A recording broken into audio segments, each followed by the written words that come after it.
the opioids. Yeah, hey, so that's a guy's leg, right? You guys know about crocodile? Oh. No. The drug. Yeah, the drug. Yeah, not the reptile, but the drug, right? And it's spelled the Russian style with a K because it came out of Russia, right? That's why they spell it that way. It's a derivative of some opioids that's obviously pretty nasty, right? All right, so we will talk about opioids today. Oh, we don't need that. We'll talk about, why would you want to use an opioid? I mean, there are perfectly legitimate reasons why you might need to use an opioid, right? We'll talk a little bit about the history of that. Talk about some of the opioid receptors, pain, reinforcement, lots of other kind of fun stuff, right? So your opioids in general, and so you might hear two different words, so we should kind of throw this out there.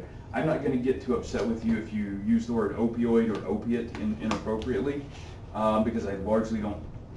On like some level for you, it doesn't really make a difference. On some level for like a biochemist, it does, right? So an opioid is really sort of a broad term that typically applies to like your synthetic drugs and endogenous opioids. Opiate with a T typically applies to things that are just derived naturally from opium, right? So if you want to be technical about that, that's fine. I think most of the time we would just use opioids to apply to sort of all things that have action like opioids, right? And I think for you that's perfectly fine. But technically, like morphine, for example, is an opiate, right? Because it's derived from opium directly, whereas like OxyContin, for example, is an opioid because it's a synthetic. So I know, again, for you it's not that important. They all work the same, right? But if you ever see something or you're confused about why one or the other is used in a particular situation, that's how they should be applied. They are narcotic analgesics. Basically, that means they reduce pain, but they don't produce unconsciousness, right? So they're not gonna put you out, but they're gonna give you that nice relaxed feeling, right? I'm assuming at least some of you have been on an opioid before, right? I mean, that's not an uncommon thing. These are great painkillers. In fact, they're like the best painkillers known that we have. And so, if any of you have had major operations, you've had some rehabilitation situation, you've been in a car accident, you had a bone broken. Opioids are not necessarily an uncommon thing that you would be prescribed. Hopefully, none of you are currently on opioids unless you're supposed to be. Some of you may still be recovering, Destiny, from, some kind of major surgery. I don't know. Maybe some of you have chronic back pain. That's debilitating if you don't take an opioid. Opium comes from the poppy plant. You guys know that, right? Okay. Most of this comes from places other than here, right? I think there are a lot of folks in West Virginia growing up the poppy plant. I don't think it does well in this climate. Mostly Asia, India, China, Turkey, Iran, things like that. A little bit in Europe, but not too much. Again, like most drugs, opiates, and again that's with a T because it comes from the poppy plant, right? Have been used for like thousands of years. These have been used for a long time, both recreationally and medicinally, right? I mean, I think it was, you guys know Galen? You don't know Galen? Galen is like the Greek father of all medicine, right? Let's just assume that word. And so Galen was prescribing opium extracts for basically everything. But I mean, it made people feel better, right? I mean, there are very few people who you give an opioid to and they go, boy, I don't really feel any better. Because the point is that the action is it makes you feel better, right? And that's what happens. So there's a poppy plant. There's this juice that comes out, you dry it up and you powder it and then you do a bunch of other things to it and you can use it. Other historical things, you guys know about laudanum? Yeah, that was I mean, I don't know. Right? I mean, people just think like, let's put opium in some beverage, that'll make you feel better. sell it to people. It was used for a long time. It was developed back in the 1600s, used for a very, very long time. You could buy this apparently from Sears and Roebuck. I don't know if you guys. Of course, that explains why they're out of business now. They're not selling opium anymore. I mean, that should be the change in their business model, right? I mean, forget this like buying Kmart business. They should have just started selling laudanum again. Put them back in the red. I don't know, Jason. You think that's a good business model? No, I'm not going to answer that, right? But you know, this is an old ad for. It was cheap too, I guess, right? Like 1 ounce bottle for 10 cents. I think they'd have to raise the prices a little for inflation. But there you go. So that's kind of the deal. Not a big deal here. Although morphine, interestingly, is like the first time back in the 1800s, the first time someone extracted like the active ingredient from a medicinal substance, which is kind of exciting, right? It was a German guy who extracted the morphine out of that, and then created morphine that you could use instead of just having to take like opium as a whole. Because there are other ingredients in opium as well, such as codeine, right? I mean, a lot of folks have used things with codeine in it. That's not a surprise, right? Cough suppressants often have codeine and other things in them. How many of you have ever been? I was thinking of something else somewhere. Anyway, codeine's kind of the big one there. Here is sort of the structure. For those of you that find this exciting, all of these are pretty similar, right? And that's why they all work in different ways.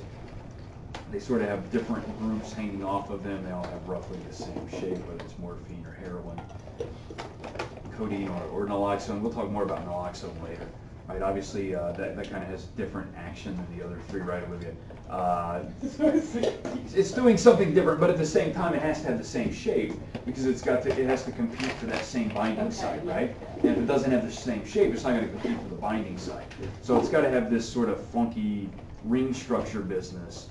What's hanging off of those rings, that's what will give it, either this powerful sort of, I feel great and wonderful high, or, not so much, right?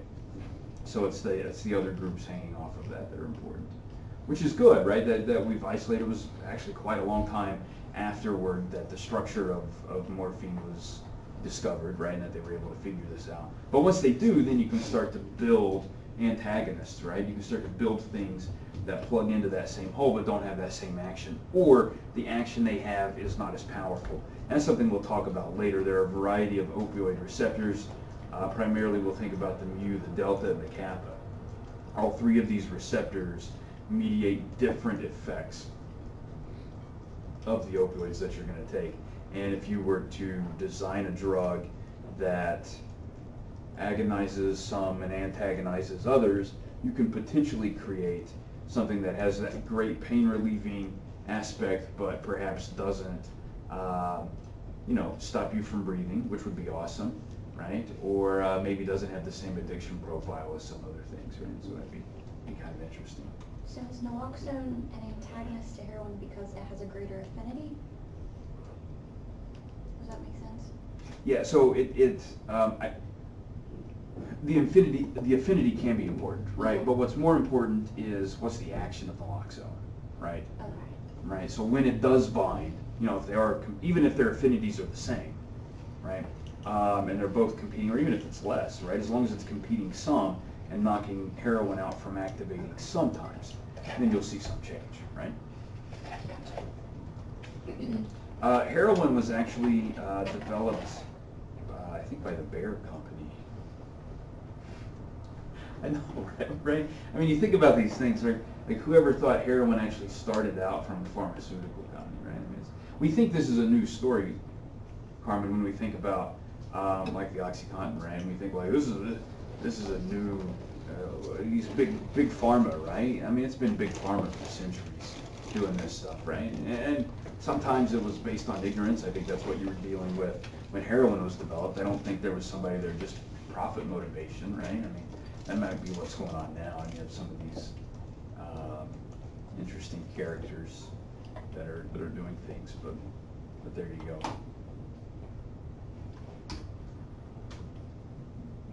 What's interesting about heroin is it's actually more lipid soluble than morphine. So what do we know about things that are more lipid soluble? They get through that blood-brain barrier faster, right? So that's why heroin is, you can get that high much faster than if you were to have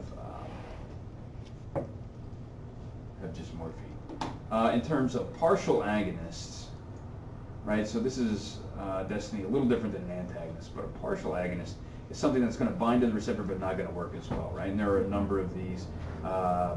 Probably one of the more common ones is buprenorphine, right? Anybody familiar with buprenorphine?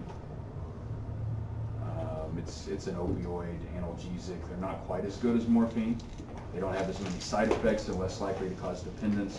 Buprenorphine is also used as an addiction sort of maintenance drug, right? So they'll instead of, you guys know about some of the other drugs that folks will take, but buprenorphine is used as well to help folks who are trying to abstain from heroin or other, harsher opioids. Methadone is kind of the one you guys think about the most, right?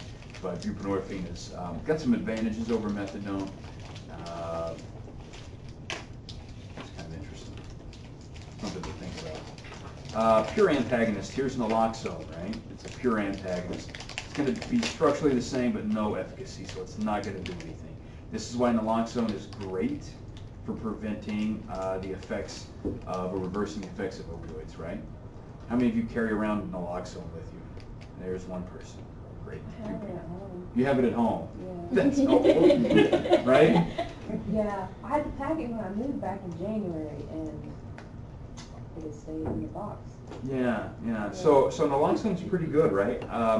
It's pretty standard care for an opioid overdose, right? I mean, it's just you catch somebody on opioids, jab them with some naloxone.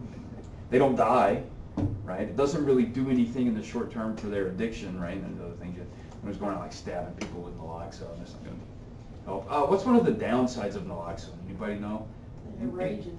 Huh? They're raging after they come up with. Yeah, that happens, right? So that's one thing you got to watch out. Sometimes people are a little mad. So that's an issue. Did you have to pay for your naloxone? Anybody have to pay for that? Not the first round, but after that, you have to buy them. Yeah, what do they cost? A lot. Yeah, that's a big downside, right? Like some of them cost several $1,000s. Yeah, they gave us like the real deal one. Wow. And they said that they're super expensive, but you can get the nose spray. It's cheaper. Yeah, the nose spray is a little cheaper.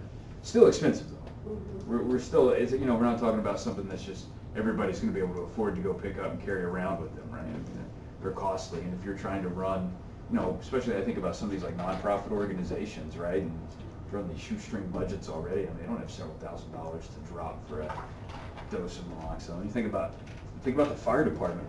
Those folks carry it around all the time, right? How much of that do you think they use? Like, let's say a lot.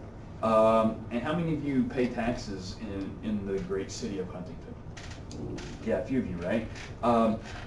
Do you know how many other people don't pay taxes in that great city who are, right? And so then you run into an issue about, does the city have the funds to keep those programs going, right? And they become very costly. But then on the other hand, you want to think like, well, how much does it cost if we don't do that, right? And so I think, you'll get different numbers from different folks, but it's usually like a 10-to-1 ratio, right? Like for every dollar you spend on some sort of program like a naloxone program, you'll save about $10 on the long term, health care for that individual and other issues. So I don't know. There you go, right? You got to decide. Remember that time we said if you can just keep people alive 15 years, they'll stop using heroin? Naloxone is a big key to keeping people alive for those 15 years, right? So there you go. I have a question. Like if somebody overdoses and you give them a shot of naloxone or however you do it, like when they come to, are they still, they're still high, right? Does that make sense? Like it's not like they're just not high anymore and they're sober. Does that question make sense? Yeah, it does. I mean, They are basically such a. Yeah, Yeah, I mean, Okay. that's why a lot of them get so mad, because it's just. yeah, I mean, you Yeah. that's the number one reason they're, Olivia, you're right. The number one reason they're going to be mad at you is because they just spent a lot of time and effort to get high, and in like 30 seconds, you stopped that. Yeah. And that's really disappointing to someone who was really trying to get high. And all of a sudden they wake up and it's over. And they're not going to, they weren't in a good mood probably before they got high, and they're going to be in a worse mood when they're not, right? Yeah, it really, the great thing about naloxone is it high affinity, right? And it doesn't do anything. It just gets in there and it binds and takes up space and just sits there. So since it's knocking those things off, they're not getting that response from the drug because it's been knocked off of their Yeah, receptors. and it can't bind again. It's just gonna because the affinity is pretty tight. And then the the opioid that's in there is going to be broken down. It's gonna move on out. It's not gonna have any effect. Are there any side effects though, like from that rapid switch of molecules that are like binding to the receptors? Does that make sense? I asked that too many times. But in my head, I'm thinking like, man, if it's that fast, like, are they gonna violently throw up or have headaches or like what? It's like high to sober in 30 Yeah, seconds. I mean, the side effect profile for naloxone is pretty mild. That's why it's effective and used so much. I mean, you don't really have to typically worry about. I mean, they're not going to be happy. They're not going They're to not feel gonna good. projectile vomit on you. I don't think so. Okay. I think you're going to be all right. Okay.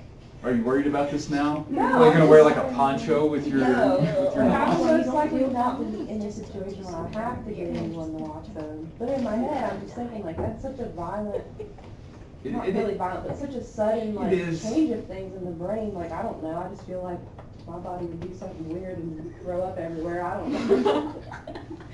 But I also never had heroin, so. Yeah, but well, there's that too, right? Right. So I don't know. There you go. Do you carry Narcan? You didn't ask. You didn't tell us.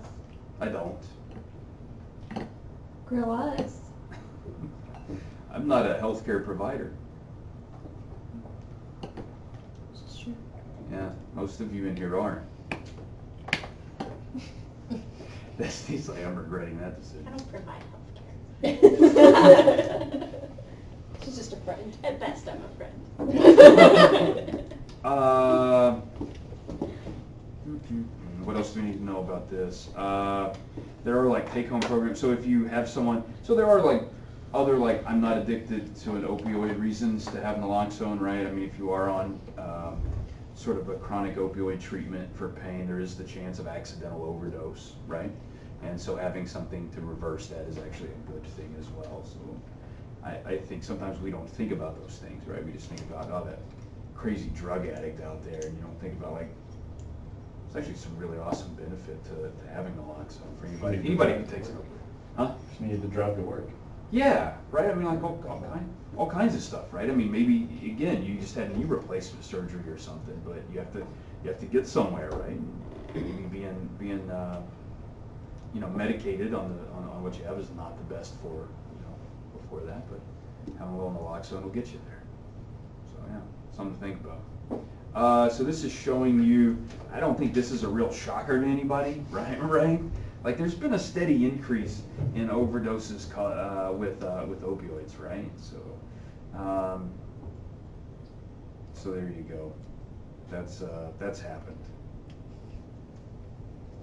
Big uptick here in heroin in the last 10 years, right? Anybody know why?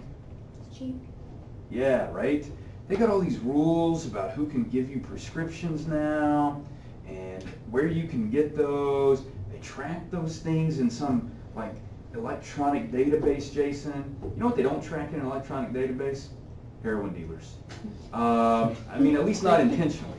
They right? do. They do, but only different database. only bad heroin dealers. If you're a good heroin dealer, they're not going to track you, right? Because you're going to avoid that. So the heroin dealers aren't signing up for these databases, right? They're not going and saying, hey, you know what? Local police department, I'm going to be selling heroin on the street corner. Why don't you guys just put me in that big database you got there with the fingerprints and the mug shots? That's where I need to be. No, but guess who is in this, database? The other database, right? That's your healthcare provider, right? And so now all of this stuff is tracked. That's why there was such a big push to do the electronic records at your hospital, right? You know how hard it used to be to get your medical records from one place to another, even just across town? It was forever, right? Maybe you had to use a fax, maybe you had to use a courier, right, to get that information over, and it could just take forever. People still use fax machines, don't make those faces. It's so hard. It takes time, right? And if somebody's coming 2 in, hours. but if somebody's coming in an emergency situation and complaining about chronic pain and something, you give them a prescription and they move on, and they make it down to Rite Aid before you get those medical records and go, man, this is like the 8th doctor they've been to the last 3 weeks trying to get a prescription. You don't know. So now with all these electronic records, you can access this stuff pretty quickly, and so there you go. That's why once they started cracking down on that, you start to see an uptick in things that aren't tracked, voluntarily. So it's all just sort of a supply and demand economics sort of thing. What can you get your hands on? There was a similar uptick, like back in the 80s with crack. Right? It was an economics sort of issue. It became much cheaper to get than other things, and so people are going to use that. Heroin became cheaper and easier to get than some of the other drugs, some of the other opioids, and so folks are going to turn to that. Right? Hey, we just talked about this, right?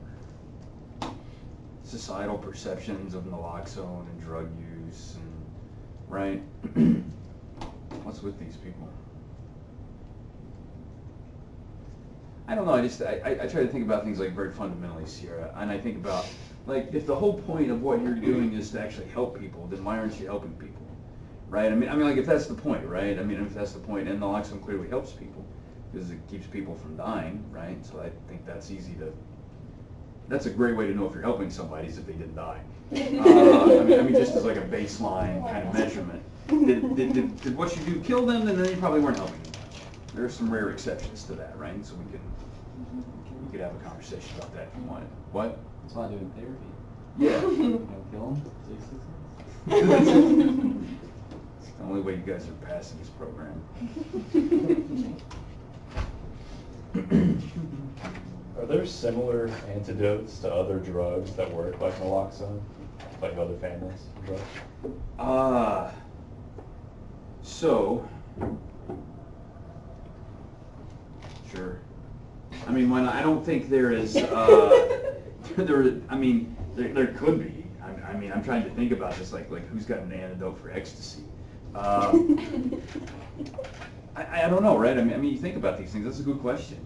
You don't really hear about people walking around with, antidotes to cocaine overdose, right? Like, if there was a way to block the GABA receptors to make somebody not drunk anymore, that would be huge. That would be so helpful. Yeah, it would. What? You could go to the bar and then just take that and then leave and drive home. Do you remember that hydration station in Tennessee? Yeah, it was kind of They concerning. hook you up to IVs. They Yeah. put IVs in you. Tennessee. Remember? Yeah. I We were think. like, that's where you get trafficked. I think, Montana, part of the reason why folks are so, why it works so well with opioids, and maybe you don't see this with others, is a couple things. One, an overdose on opioids will definitely kill you, right? I mean, it's definitely you're gonna stop breathing and you're done. Some other drugs, overdoses may not cause the same effects. Two, the reversal of that can be pretty quick, right? Just by blocking those opioid receptors. Some of the other drugs, you're dealing with sort of like downstream effects that you might not be able to block with just a simple agent that you would give that's going to be just a pure antagonist. Some other drugs you might have some more complicated issues, but you're absolutely right. The only problem with like blocking all your GABA receptors is then you've given somebody a seizure. And so with alcohol in particular, that's why that doesn't work. If you're blocking opioid receptors, guess what's going to happen? Somebody's going to feel pain, and that's really it, right? That's really the only thing you're screwing around with is the pain system with opioids. With some of the other drugs, you're really messing around with other systems as well, and blocking those or not blocking those can cause some other serious unintended side effects. So maybe if you just like partially block some GABA receptors, it might be okay. You could do, I guess. It gets a little more dangerous because you're dealing with things that are systemic. I mean, you have opioid receptors, of course, all over the place, but they're, again, only really mediating pain, which is not necessarily I get what you're saying, like the whole like inhibitory excitation ratio, like glutamate. yeah. You're throwing off the whole system. Right, and in places where, that aren't even involved in the addiction or the drug use sort of circuit, right? I mean, you're going to have it other places. With your opioid receptors, they're not really doing much else. They're not really going to be involved in anything else. So that's why I think they're such an easy target for these antidotes, whereas other drugs not so much.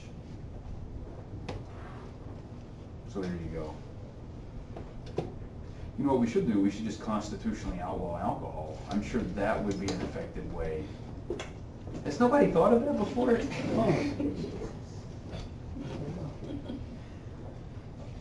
For those of you that didn't laugh, you realize they tried that, right? Just want to toss that out there because some people were not listening. Like, hey, here's a great flow chart for those of you that are excited about flow charts. Corey, this shows you your opium at the top, and then like some of your derivatives of opium. We have like the natural, and then these guys are semi-synthetic because they are derived from opium, but there's some serious modifications. Then you have things that are just completely synthetic, that you're just, guys are just making out of the blue, cooking up in a lab somewhere. And then you've also got your endogenous neuropeptides. We'll talk a little bit about these guys. These are things that normally activate your opioid receptors that you just, have when you stub your toe or whatever. Flocka. Flocka. Yeah, the new one. Yeah, but what do you know Make about? people eat faces. That's a fun one, right? I'm not sure which branch it comes from, to be honest. But don't take that. We really don't want you eating faces. But the scary thing is once you move out of this line, right? Once you get out of the yellow boxes here, you get out of the natural things. These things that are synthetic or semi-synthetic, man, they're frightening. They're frightening because somebody intentionally decided to make them, like it often decided to make them more powerful, right, than the natural substance. And so those are the ones that can be. I mean, we already talked about heroin. It's like 4 times more powerful than morphine, right? Just because they stuck a couple of acetyl groups on there, right? Just these, these small chemical modifications can really make a huge difference in the, the effectiveness, the efficacy, the binding, the affinity, all of these things with these drugs. Now, some of them are lower, right? We already talked about buprenorphine, right? We said that's actually lower, so you could make the effects less as well, but that's not always the case, right? It's not what people are trying to do. I have another question. So based All the on questions today. I know. I'm gonna put a limit on you. You probably should, because today's one of those days when my brain's working. So, I hate to discourage that. I know how few and far between those days are I know. for most people. Yes. But back on that flow chart, so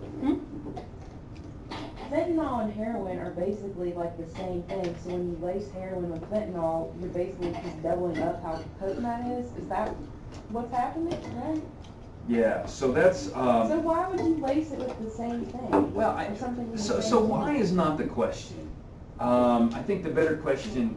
Yeah. So there's that, right? So a lot of it's going to be motivated by money, and that's one of the big problems I think you've actually hit on here, right? So if I go to my doctor and my doctor prescribes the drug for me, I know what I'm getting my hands on, right?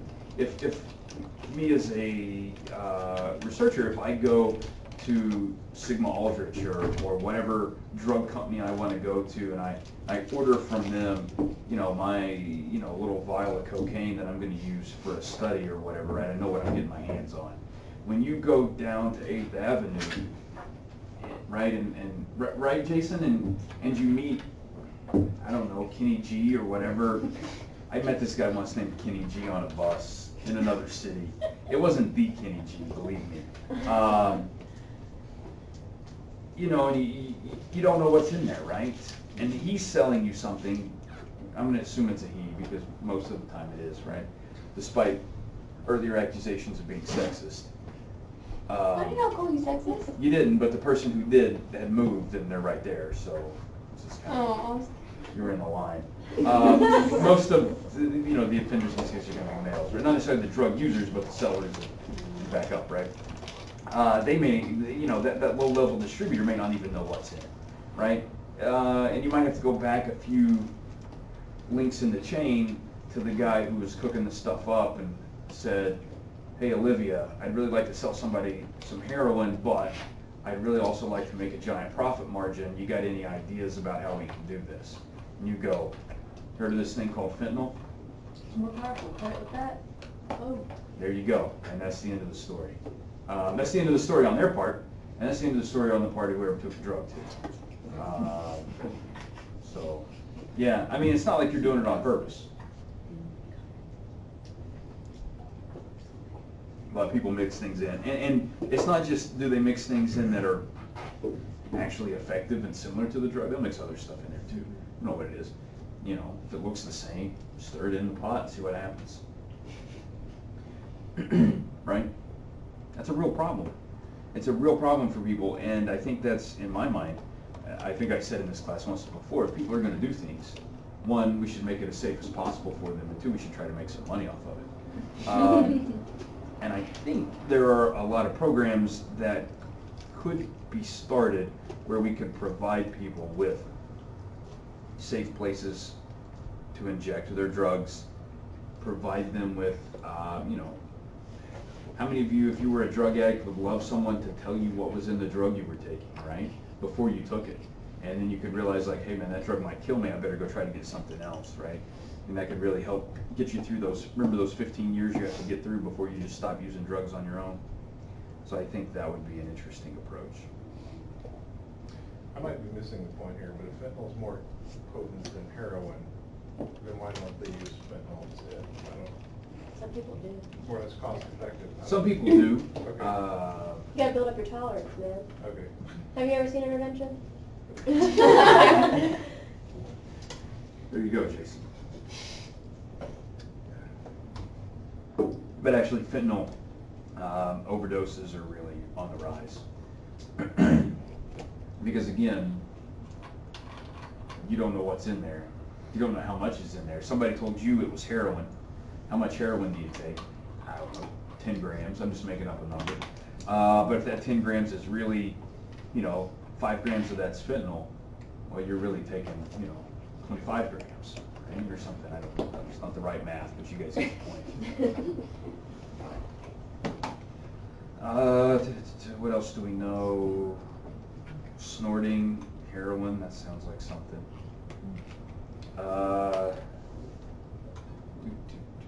There are obviously a lot of dangerous ways you can take these drugs.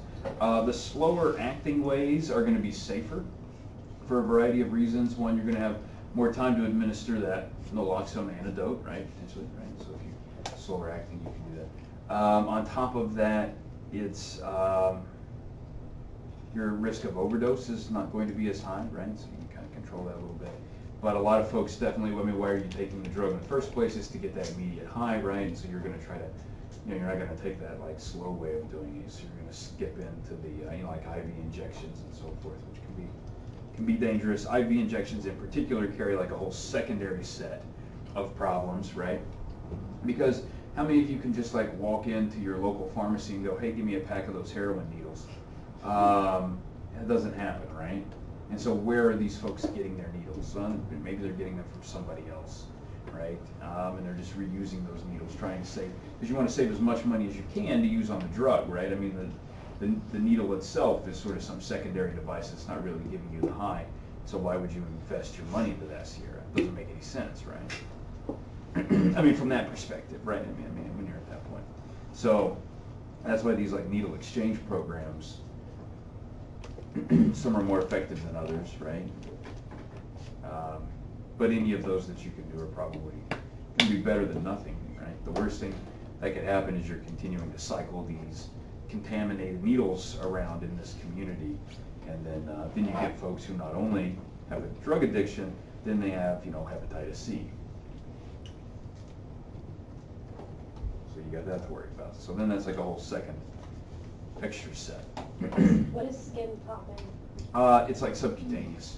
So they'll put the drug in just under the skin. It's not actually putting it into a vein or, you know, blood vessel. It's just putting it under the skin. So you have absorption that way. Does it bubble up? That is disgusting. What is the point of that, though? What? What's the point of doing it that way? No, but like... Kyle, the reduction is to get you high. Yeah, no, that's exactly what it does. Maybe not as quick as the main lining. It is not as quick. And maybe not as dangerous, like... It's not as dangerous. It's faster than some of the other methods, you know, for absorption, but it's not. You know, if you were, how many of you, think of something here. Destiny, I'm going to think of a great analogy. Just working on this. How many of you participate in some sort, so at Montana, I know you do rock climbing, right? So the first time you went rock climbing, you did El Capitan, right? No, of course not. The first time you went rock climbing, what did you do? It was like probably a boulder. Or... Indoor V0. Yeah, right? I mean, you need somebody's holding onto the rope, and there's like a rubber floor for you to bounce off, right? So you take an easier approach. You still have a similar sort of experience, right? But it's safer because you're not ready to jump into that bigger thing first, right? You're not going to immediately just go to like free climbing, you know, a sheer rock face, right? That's later. Okay? And so that's mainlining is the same thing, right? It's going to be something you're going to do later once the other methods don't work. And you're building up to that. So there you go. Does it bubble up under the skin? I really don't know. Do you want to? I mean, we can do an internet search. No. I'm I'm just picturing like a TB test. That's what I was picturing. The skin popping. Yeah. I know. Look away. See what we get. Apple just looks like a mosquito bite. Oh, okay. Oh, yeah. Oh, that's chicken pox. This is different. Oh, there you go. Skin popping scars. Yeah, I mean, That is That's disgusting. like tweet marks. pretty nasty. Maybe the kid has the same now. Maybe they're scratching their skin popping. It's disgusting how it itch. I bet it would itch too. I mean, that's just my guess on it. That's just a fish mouth. I don't know what that is. Yeah. And that's about as far down as I'm going to go on this because you never know. Like once you get to that like third row on Google image searches, you run into problems. Destiny, did that answer all your questions about skin popping? And more. Thank you. It's all right. You're a big baby. Skin popping. Let's see. Opioids. Big problem with opioid use is because they're lipid soluble, guess where they go? Not just your brain, but the brain of any kind of person you're growing inside of your body, right? So some of you potentially have the capability to do that, like grow a person inside of you. Whatever you typically put in your body goes into that person's body as well, right? And I'm using person here in a very loose sense, not in any sort of political or scientific sense, in case somebody was curious about that. Viewing personhood on a massive cells at this point, Destiny. Anyway, they can cross over. Newborns, that's a big problem here, I think, in a lot of places, are babies who are born with, what do they call it, neonatal abstinence syndrome, or neonatal opioid withdrawal syndrome. NOWS, I think, is the new, you didn't know that new acronym, did you? There it is. Now it's neonatal opioid withdrawal syndrome. Because abstinence syndrome sounds kind of weird, right? Like, who knows what abstinence is? And you ask, right? But that's not what it is, right? It's something different. It's also not, calling it now is not very accurate either, because we assume that it's opioids, but we don't really know. You don't know, right? Of course you don't know. You don't know unless, even if the mom comes in and says, hey, I've been doing heroin, you're still going to make some assumptions, right? So you're absolutely right. So you just look for this like cluster of symptoms, right? And you go like, well, all right, we're going to treat this kid with, what we would treat anybody who were medically assisting their withdrawal from opioid addiction, which is great, I guess, right? Because these kids aren't having seizures anymore, which is cool, right? And maybe they're not having those problems. On the other side of this is, like, we're still continuing to give this infant opioids, right? Which is not so cool, right? I mean, if you really think about that from some perspective, it's really kind of interesting. Kind of thing. And so you might actually be, we don't know, but you might actually be like making the problem worse on some level, right? Because you're continuing to expose them during this really important developmental time to opioids that they should be exposed to. So I don't know, right? What are you gonna do? How long does that usually last? That they're like tapered off? It can take a while. I mean, we're not talking like years. Up to 3 months Yeah. is usually what we see in the Weeks to a few months. It's that's a long time, right? I mean, if you think about this, I mean, you're going to be on an opioid for the first 3 months of your life, plus the negative 9 months of your life that started, before that time, right? I mean, so your cells have been by the time it's over, Corey, that's like a year of time, right? That you've been getting slammed with some opioids. Doesn't really sound all that great to me. But what are you going to do? You're just going to let them sit there and suffer? I don't know, right? I mean, maybe that's not too many people like to watch suffering infants. Makes for some real grouchy parents. Makes what? For some real grouchy parents. Yeah, it does, right? Yeah, so there you go. I think I'd find a hard time working in a situation where I had to treat kids who were born addicted to drugs. Megan, what do you think about that? They're the worst, like for the behaviors and everything. Yeah. They can't help it. They can't. But you know who could have? They're shitty moms. Yeah, I know, right? Yeah, it's gonna be tough. Yeah, I don't know. That was a real exciting story. You're welcome. I try. I know. We're gonna do metabolism in the liver. Nobody's surprised about that. Most of the metabolites are gonna come out within 24 hours. If you've actively taken an opioid. You guys know about all this stuff. Not a big deal. We've already talked about higher doses and getting you high. That sounds exciting. Right.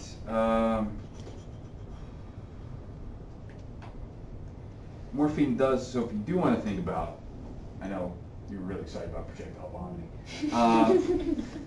Taking morphine can cause projectile vomiting in some individuals. Yeah. I don't know. Mostly, I guess now that I'm sitting here thinking about it too, I had my tonsils taken out when I was 23. Yeah. And, or maybe I was 21, now I don't remember. But they gave me something, some kind of heavy pain medicine, and you can't eat for like days. And I vomited multiple times. Yep. Yeah, that's probably like the worst thing I've ever done in my life. The same thing happened to my wife. Yeah, you're barfing and you're It's kind of frightening because I don't know if you know this. There's a pretty high risk of you bleeding to death as an adult if you have your tonsils removed. I did not know that. You guys didn't know that. No. The scabs are going to be bigger, and those scabs can fall off, and you can bleed to death and not really realize it. And so obviously, if you're blasting out some hydrochloric acid through your throat there, that's going to make things worse. No, my wife had the same experience. So she vomits with just about anything except Tylenol for pain medicine. So anything that's any narcotics really give her a hard time. So Yeah, it was rough. Yeah, she doesn't sign up for like, voluntary pain of any kind because there's no way to mitigate that. So there you go, but that's going to be because of the area postrema. So that's nice, you've got a really sensitive area postrema. So, Does that mean I should get like a badge that says like I survived my tonsils being removed as an adult? I think so. Okay. Especially if you vomited because of the pain medication. Because you really could have died. Maybe I should put that on my CV. Yeah, that's right. I mean, if you made it through that, I mean, this program's nothing, right? That's right. Start thinking about it. Anybody else had their tonsils removed as an adult? Anybody thinking about it? But now I have to keep them safe. It's not the tonsils. I mean, it happens all the time. People have mouths. You can live. You can live. Yeah, I wish I But like would've they just send you done home, that. right? Like no one's monitoring to make sure you don't bleed to death. Right. Yeah, no, it was a one-day thing. Like I went in. Yep. I remember I counted down to 8, and then I was out for a while. And then, this is funny too. As soon as I woke up, I remember asking the nurse if I looked like a frog because I was afraid that my face had like swollen up. But yeah, they let me sit there for a while. They monitored me, and then they sent me home. And we would stop and get like medicine. I remember like being in the pharmacy parking lot, opening the door, and like dry heaving because I thought I was gonna barf at that point, but I didn't. And then I was home for like a week. Like they told me to take a week off of work, and so I did. And then just laid on the couch. You have to like sleep in a weird angle so that you can like breathe. And at some point the swelling went down, and I could feel the stitches. So that was gross too. Felt that for a couple days. Yeah. But they dissolved on their own, and then I'm fine.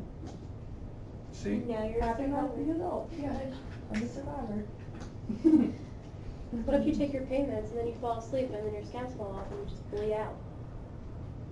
Bad way to go, man. I feel like I'm more that would go disturbed very by the extra scabs than the if you dying. keep all that blood. Yeah. So. All I can remember is the stitches. Like I don't remember scabs. I just remember There were stitches. scabs. Like I Right. could see the stitches and I could feel them. So that was Yeah. gross. The stitches Some are people gross. really do that, though, Yeah. do they? All right.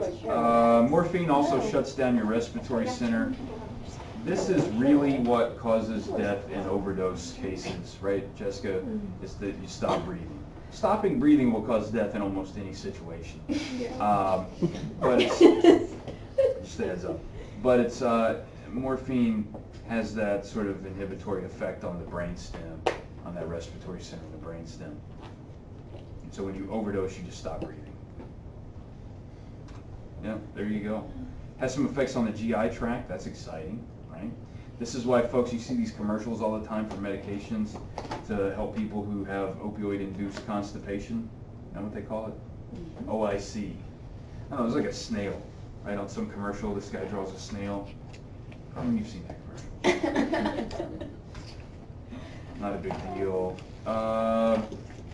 That's why they give you, when you have diarrhea, they'll give you actually a modified opioid, right? You guys didn't know this?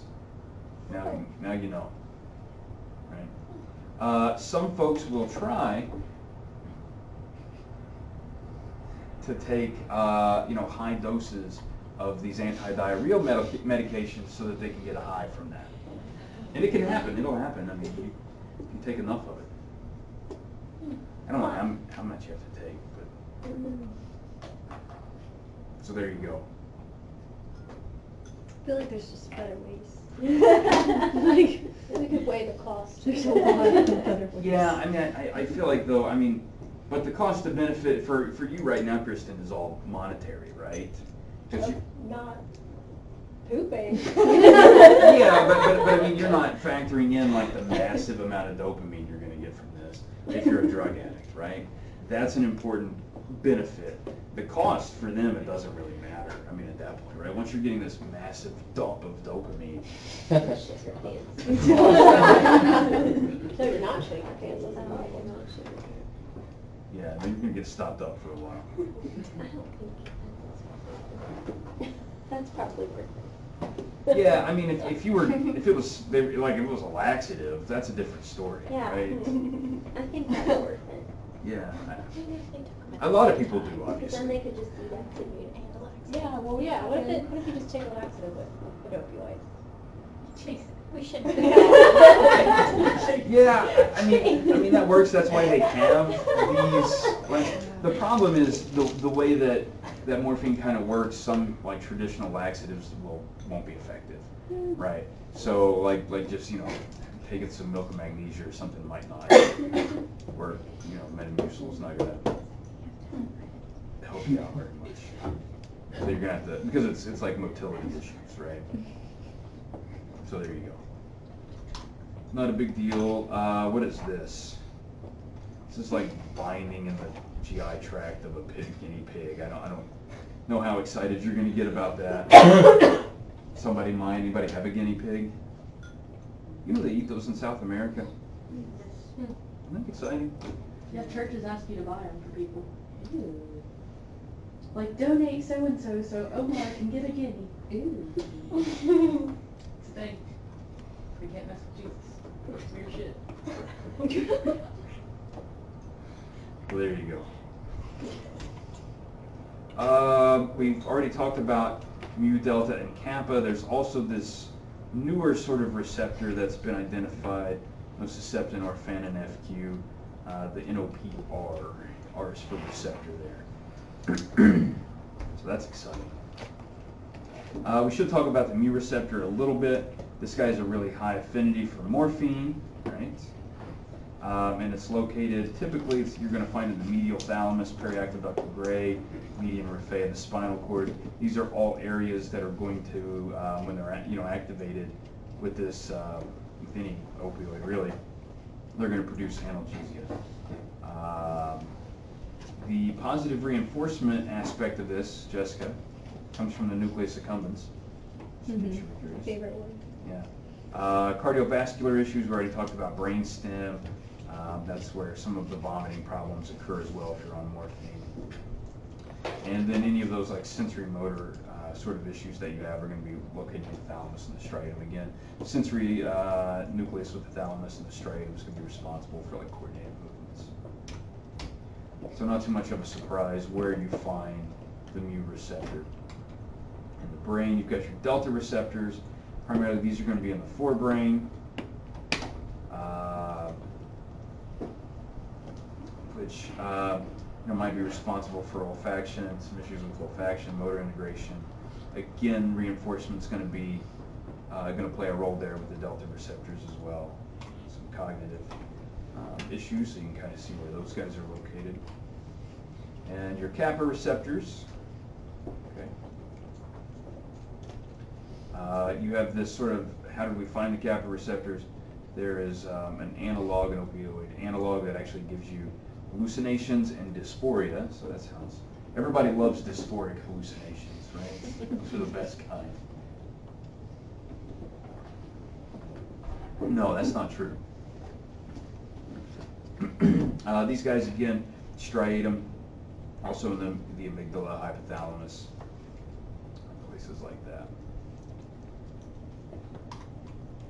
You kind of see where those guys are located as well. Some overlap in those receptors, not a big deal.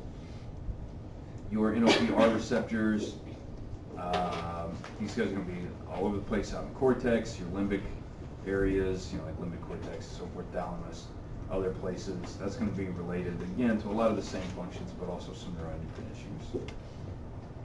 Not too much of anything we need to think about here. I don't think you guys are going to really care about like G protein stuff, right?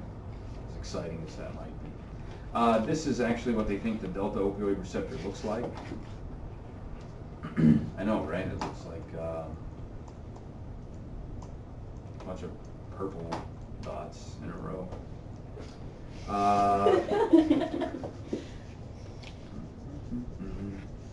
What else? This is all like biochemical stuff. I don't think it's going to be too helpful to most of you. It is interesting. There are new. I know we talked about this briefly. We all know, the good OC was supposed to be addiction-free, right? Nobody was supposed to get addicted to those things. But that didn't work. But there are, now that we understand better some of the receptors, right, Kyle? And the different receptors and which ones are responsible for pain reduction, which ones are responsible for other things, we can create drugs that selectively activate particular receptors or don't, more so than others, to create these sort of drugs with a lower addiction profile, I'll say, right? There's actually a group just in the last year who supposedly has developed an opioid that does not have an addiction profile at all.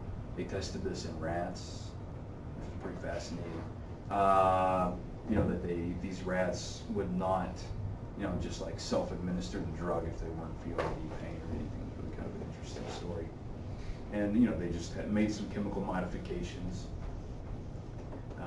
to that basic opioid structure, and worked around it, which is kind of exciting.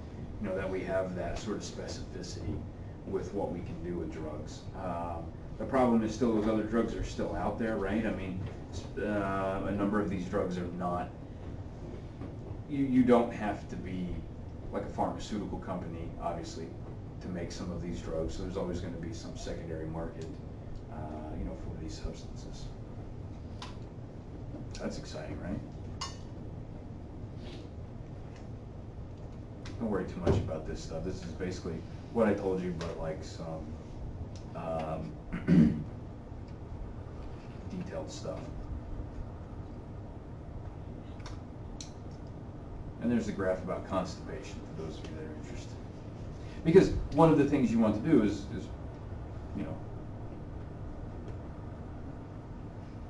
not cause constipation, right?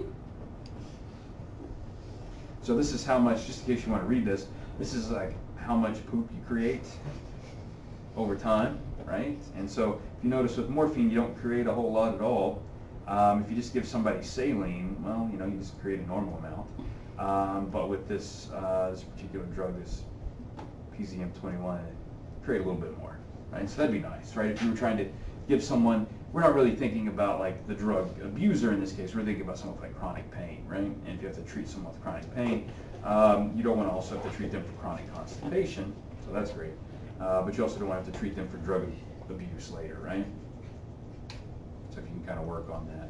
Oh, and like preventing them from breathing is also something you want to avoid, right? So this drug actually has some interesting profiles there. Again, the cool thing to think about this stuff is not like you have to specifically remember these particular drugs, but just that there are folks out there working on other medications, and now that we understand those biochemical sort of aspects, we can do that, which again I think is like super fascinating. That there's just like some guy sitting around with like this 3D structure of an opioid, and he's like, man, what if I were to just bend this a little or put a hydrogen here, and let's just see what happens. And you can just test it and see what the profile is. And if it's something promising, then great. If it's not, move on to something else. And I think eventually we'll find something pretty good. I think we're getting close as it is. So there you go. How many of you want to quit now and become a biochemist?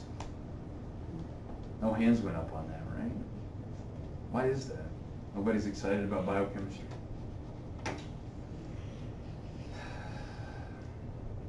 I guess just tried to burn down the building. I'm trying to get out of here. Yeah.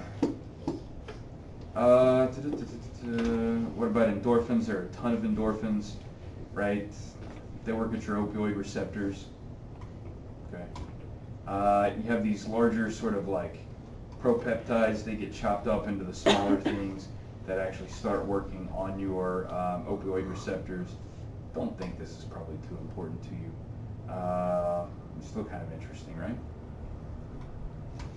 They do, again, work on those same receptors, and they actually, produce some of the same effects as what you would take with your natural or synthetic or semi-synthetic opioids, right? They're not typically as efficacious. They're not going to be as powerful. The affinity might be lower, right? Otherwise, people would just be like, kicking the wall all the time to try to stub their toe and get a release of endorphins and get high. It doesn't really work. You can try it. It's not going to be effective.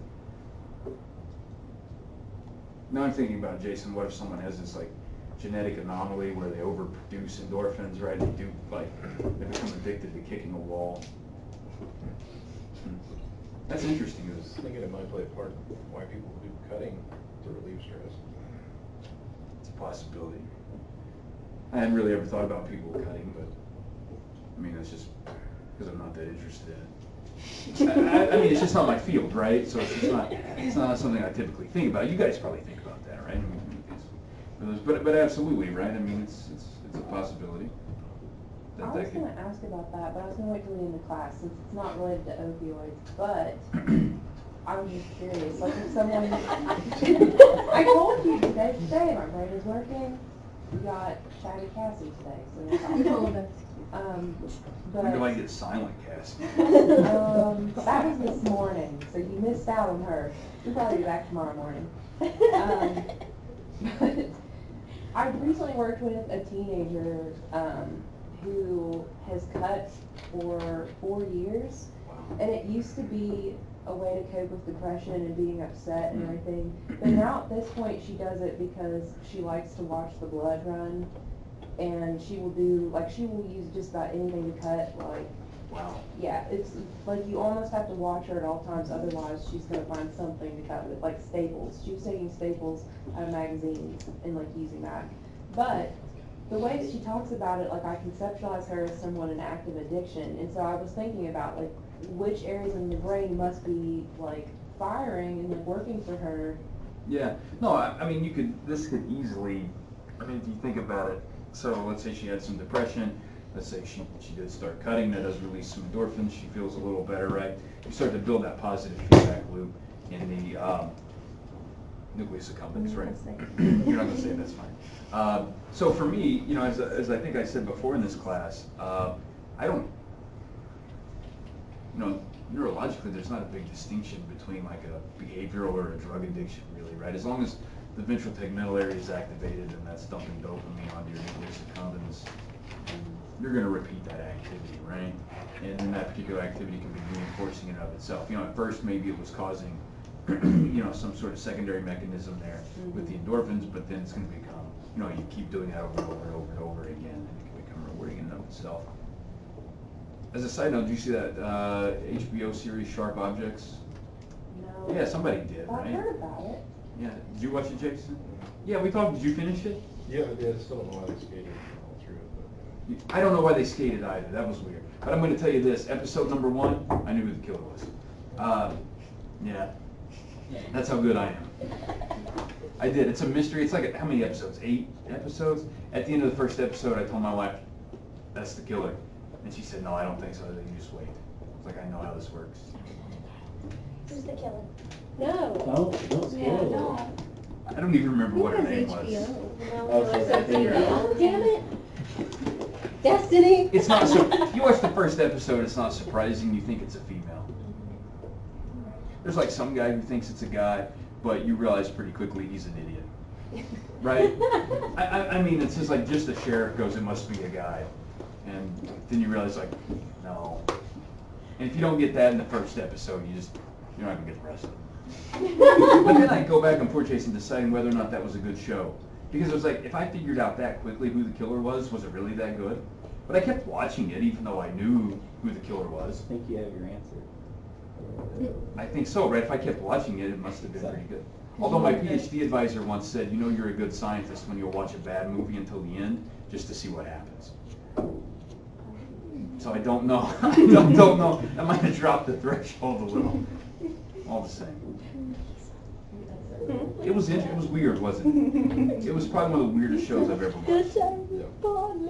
And the skating. I still don't know the roller skating. And what was the Uncle Zebulon Day or whatever? What the hell was it? Pituitary gland, you guys don't have to worry about this. Beta endorphins.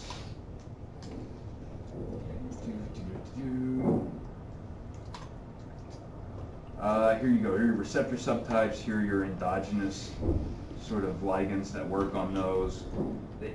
They basically do the same things, and they're in the same. In the same places as what we've talked about with the other sort of issues. But what's really interesting is you can look at this and see, like the kappa receptors, for example. I mean, that's what causes that dysphoria, right? And so then if you were start to try to design drugs, you might think, well, I don't want this to be activating just the mu. Maybe if I kick in a little kappa too, right? And then somebody will think, well, I'm not going to take a high dose of that because then I get those, those dysphoric feelings on top of, you know, so you can kind of balance things out a little bit. This is part of what they do now with the, now we can talk about that in a minute. With some of the drugs, like, that they have, and I don't mean like they design it at the biochemical level, but the way they design how you administer the drugs, right? So a lot of medications now, they come sort of packaged with some other drugs, so to prevent people from storing opioids, which is a very rapid way to sort of get that into your system. If you crush up a lot of your like current prescribed opioids, right, there are other medications in there that will give you a really nasty experience. They'll kind of build that in. So that's fun, right? Some of them are not, they make them to where they're not going to be like water soluble, so you can't inject them. So there are other kind of tricky things. Now there's always somebody who can figure out a way to bypass that, right? And there are websites for that, you can find those.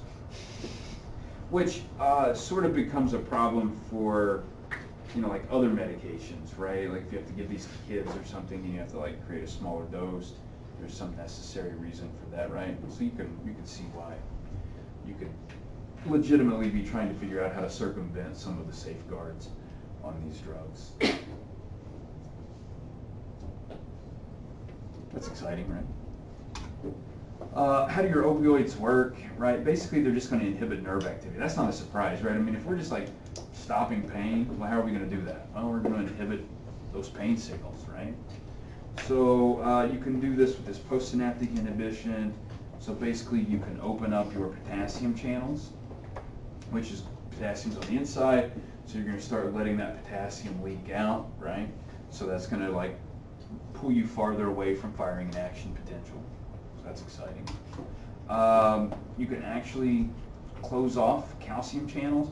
You actually need calcium to enter at the synapse so that you can release, you can undock those vesicles, right? So calcium is important for that. So if you prevent calcium from coming in, then you can prevent those vesicles from undocking. And if you're doing that on,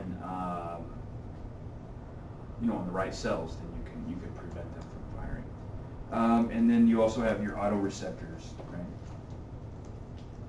That you can activate, so you reduce that. This is sort of a diagram for that. I don't know that you really need to think too much about this right now. It's kind of exciting the way it works, and that they have such broad activity, right? So it's not that they're working in one particular way to cause inhibition. They actually have multiple ways that they're causing this inhibition, right? And so that's why you don't want to try to treat here, right? Because if you just treat, you know, kind of the fact that they open potassium channels, well, what about their effect on calcium channels, right? So you've left something else open, right? Although maybe you can, you know, start to mitigate those a little bit. But that's why we try to go back and block the opioid receptors on those neurons there, and then that'll prevent them from actually coming down here doing their action. Not a big deal. Who loves cyclic AMP? Anybody? Nobody does, right? This guy seems to actually play a big role in that those ion channel changes, which is kind of exciting. Anybody ever had acupuncture? No, nobody's signing up for that. You have? How was that experience? Do you want to share that? No, that's fine. I don't remember it being particularly painful or relieving. Or relieving it. Somebody was just like stabbing you, and you're like, well, Yeah. all right, yeah. So there you go. What was the point of that question? I was just curious. Just personal curiosity. I've never had acupuncture. Just wanted to know what the experience was like. Wasn't it written on a slide though? Yeah, that kind of sparked me. It made me think about it. Oh. Actually, I think it was a good. You guys read the book? Sure. Yeah. There's a good section in there about acupuncture, right? And about, you know, kind of reevaluating acupuncture and whether or not it actually helps, like, actually release endorphins and so forth and things like that. So they did this with like electroacupuncture, which was kind of exciting. So not just like, are we going to stab you with a needle, but then we're going to shock that needle a little bit. Sounds like fun. The cupping stuff as well. I don't know about that cupping stuff. That shit was weird.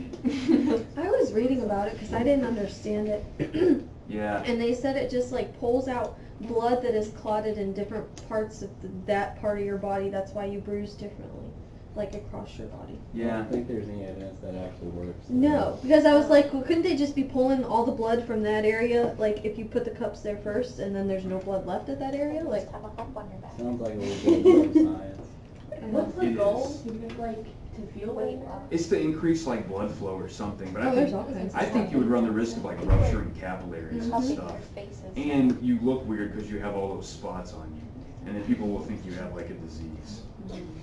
Unless you're Michael Phelps, and it's cool. Yeah, I mean, I have this Yeah, real, and I was like, I am too. I have this real feeling that something other than the cupping is Yeah. what helped him. Yeah.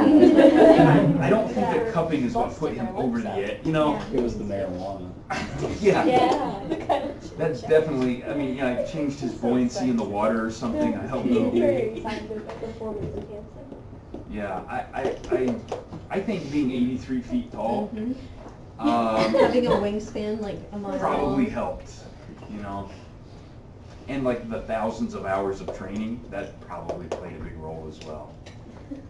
So I wouldn't just like start smoking marijuana and like cupping and then try to jump in the water and like, what was the other thing you used to do? Eat Subway sandwiches? Yeah. I mean, He you know, it's- consumed like 3,000 calories a day or something. Really. 3,000. 3,000. Yeah, he. No, I, it was like 10,000. I was gonna say 3,000's like nothing. Yeah, I it was like thought I could do that. 10,000. I mean, No, it's not maybe that it was big. 3,000 a meal Yeah. or something. Like that. that's reasonable. Like 3,000 calories, I mean, that's really, That's like a pizza. yeah, you could do that It for must have breakfast. been a meal or something. I think you Yeah, 'cause did. a slice of pizza is like 200 calories. I think that was something. Yeah. So that's what you should do. Start eating whole pizzas for meals. Smoking marijuana. Smoke the marijuana first. That'll help you with the pizza. Just as a, No, she was. you know, if we're just going to do order of operations here, right, Kyle? Right. No, you know So the cupping marijuana thing. first Yeah. to drive the hunger, I just didn't know. Uh-huh. and then the cupping afterward, Exactly. It's all making sense now. and then though. swim. It is, right? Yeah. Not here. And I'm going to see, like, next semester, all of you with gold medals on your neck. Is that true? I'm So not in coming circles. back here. Yeah. I've seen people who do that, but there is no evidence that cupping helps. I think it actually probably hurts more than it helps. 'Cause I really would worry about you like rupturing capillaries, right? Which you need because they're going to like deliver nutrients and things. If you have blood clots, Jessica, there's a thing you should do. It's called go to the hospital. Yeah. And They let said those- it's like from like deep bruising or something within the deep muscles. bruising. That sounds Bruising was fun. not That fun. is what I Bruise- read. Bruising is bad. What happens when you get bruised? You ruptured blood vessels, right? Yeah. The thing is, like, if it was something that really worked, wouldn't they be doing it at, like, a physical therapist or something like that? Not where Yeah. you can also go and get your eyebrows microbladed or Botox and Right. things like that. Absolutely. Botox, you should probably go to a professional. I would go to a professional for that. Probably wouldn't go to the same place you're getting your eyebrows done. Yep. They do it. You better believe it. Yeah. I knew someone that had Botox parties. Mm-hmm. That's a thing. I didn't. Mm-hmm. At your age? No, it was a mom. Oh, okay. I was gonna say. You know, that they is- would have Botox parties. It's So all of her problematic if friends you're would come 50. and they just like have. But if you're 25, it's pathological. Mm-hmm. No, she was like probably in her 40s. Okay. That's still bad. It's just weird. I know a dentist. And who I've do you heard of get to it. come to your house to? Our dentist. That's You who order it did from the Mexico and they painkillers. inject each other. Or you could With just needles, you eat found. mushrooms, right? That's what I'm learning, Montana, from you, is all of the like mushrooms I should eat so I don't get Alzheimer's disease. I loved that Webbox essay about the lion's mane mushroom. That was really I ordered a grow kit yesterday. It'll be here next week. We'll see if there's any cognitive enhancement. We should test this. I read your essays, by the way. That's probably bad. You read them all Probably together. No, I graded them yesterday. I read them before. I just hadn't put the grades in. Do you only read like select ones? Like you're like, his is probably good, so I'm gonna Like read he's that. gonna know what he's talking about. Like you needed to eat. No, I read the other ones too. Okay. Treating 2 things at a time, Jessica, I believe was the title of a recent essay you submitted. Title? I thought we were supposed to title them. I thought we were Yeah, supposed so to. don't I you messed have up to the go first over one, Essay so. 2, essay 3. Although a number of Essay yours, 4. some of you, Kristen, have a problem with plagiarism. Yeah, because of the references. For some reason, a number of yours were coming back like 60%. And I was like, what is she doing? And then it was all the references. I was like, Just the web box copy. I was like, that's ridiculous. See if he actually reads them. Yeah, the first one I saw, I was like, what the fuck? Yeah. And then I looked and it was all the references. It said I copied them from someone else's paper. I was like, well, The yeah. references, that's what you do. They're going to be identical. Anyway, not too worried about that. Let's see. Yeah. Pain pathways, you guys probably don't need to know too much about this. No, just the rest. Well, the author's in the Secondary pain, primary pain. I thought you were like. Opioid drugs, here's something. Opioid drugs bind to opioid receptors. You guys didn't know that. I'm just throwing that out right now. They work the same way as your endogenous opioids. They're inhibitory. Not a big deal. They shut down those pain neurons. Don't worry too much about this. I don't think you guys are really too interested in like the pain pathways for this because you're not going to be treating someone who's dealing, I mean, someone may come in with chronic pain and that might have been what led them to their opioid addiction, right? That might have been kind of the thing that got them started, but you're not actually worried about like treating their pain, right? You're worried about trying to get them off, you know, whatever opioid of use they're choice they're using right now. So none of this is going to be too interesting to you. Hey, what's this one here, right? The NACC. It's the nucleus accumbens. That is I was pretty. gonna say that earlier. It just seemed like I was smart that I remembered it was NACC, and then you just ruined that for me. Sorry. There you go, though. This is showing you where the endogenous opioids are active. If somebody is experiencing pain, not surprising. It's it's in that place. Jason, this might be if that area is getting really active for folks who are cutting or inducing pain. For some reason in that, you can see why that could be rewarding as well because you're getting some of those cells worked up. Oh, here's that whole thing about acupuncture. Interesting, if you give folks naloxone while you're giving them acupuncture, the naloxone actually reduces the analgesia they feel from the naloxone or from the acupuncture. So I don't know if that's some evidence that it actually works, right?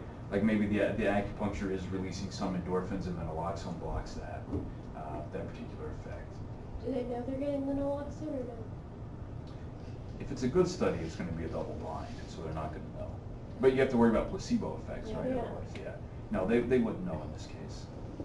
If they did know, then yeah, I mean it's throw the results out the window at that point. It's a good question, though. We already talked about that.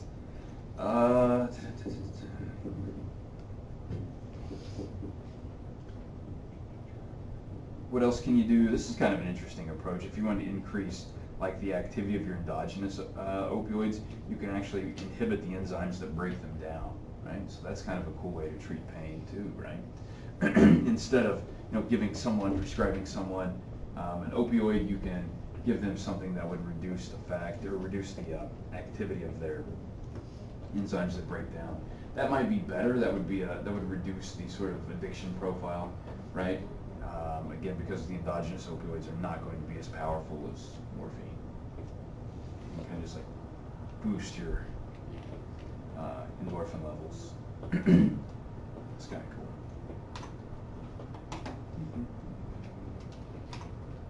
What else do I want to think about? Again, your endogenous opioids are not going to be as powerful. They're not actually going to saturate your opioid receptors. But you're also not going to stop breathing. So that's cool. And tolerance, right? So you don't really deal with like tolerance issues with your endogenous opioids. That's kind of an interesting thing, right? If you think about this. So if I give somebody morphine for a period of time, they're going to develop a tolerance to that. But you don't develop a tolerance to your endogenous opioids, which is pretty cool. And that's good. Can you imagine if you did induce or did, experience tolerance to your endogenous opioids? That would be a really sort of bad situation, right? By the time you were like 6, you'd be like, the system doesn't work anymore. So there you go. So that's pretty cool, right? I don't know if you guys get excited about gene therapy or not. Sometimes it works, sometimes it doesn't. Don't worry about that too much.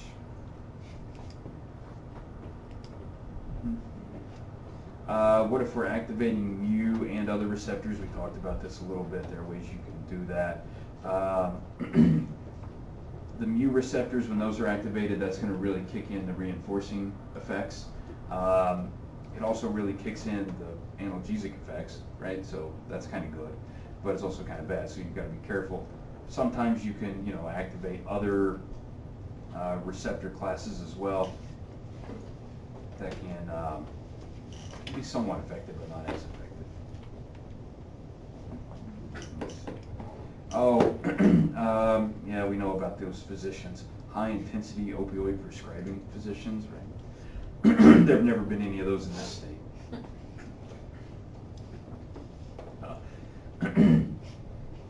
You think about that though, right? You think about those guys and what's a good way to make money? Patients coming in the door, right? I can imagine if I'm like in this small town in West Virginia and there are like 8 people, how am I going to make any money to pay back my student loans? I'm going to get them addicted to opioids. I mean, it's a good business model until you get caught. Nobody's going to admit to that being a good business model, are you? Even though you know it is. Because people have done it effectively, right? And they've made fortunes off this. Then what you should do is you should have some partner at a different site who works with, so think about these kickbacks, Destiny. So if you knew someone who was a high intensity, prescriber, and then you could start your own sort of like addiction recovery clinic, right? Just think about the cycle there. It's brilliant. Right, Colin? And I know I'm not the first person to think of this, right? I'm just the first person to tell you about it. Anybody else think about that? That's what I was thinking. Yeah, There's it is, right? I didn't watch that show. Is it any You good? should. Yeah, I don't know. I don't know what show. Breaking Bad. It's the GOAT shows. Facts. FYI. Really? Yeah. I don't know about that. No, it isn't. What's better? Sharp objects? Don't think so. No, I don't think so either. Let's see. I think the hard part's like figuring out whether or not people will become addicted to drugs. Like if you could just know like ahead of time, right, Jason, as a physician, like, hey, I know this person's going to get addicted to drugs, so I'm going to give them something else, that'd be awesome. The problem is you don't know, right? So there's that. What are things that people look for? You guys know this stuff, like family history of substance abuse, right? That's on the list for everything, right? If you have family history of substance abuse, I mean, that just puts you in a whole separate category, right? Personal history of substance abuse, you didn't think about that one. Like, I think, you might possibly, misuse opioids because, like, you used to misuse opioids, so I'm thinking maybe this time. But there are other things, right, that fit into those categories. I don't think any of these are really surprising, right? I don't think there's anything that jumps out of there and like, wow, I never thought psychosocial stressors would drive someone to misuse drugs. No, I think these are pretty obvious, right? Okay, we don't need to talk about SNPs, as exciting as those are. Chronic pain, cancer, non-cancer, not so important. Self-administration with opioids for animals.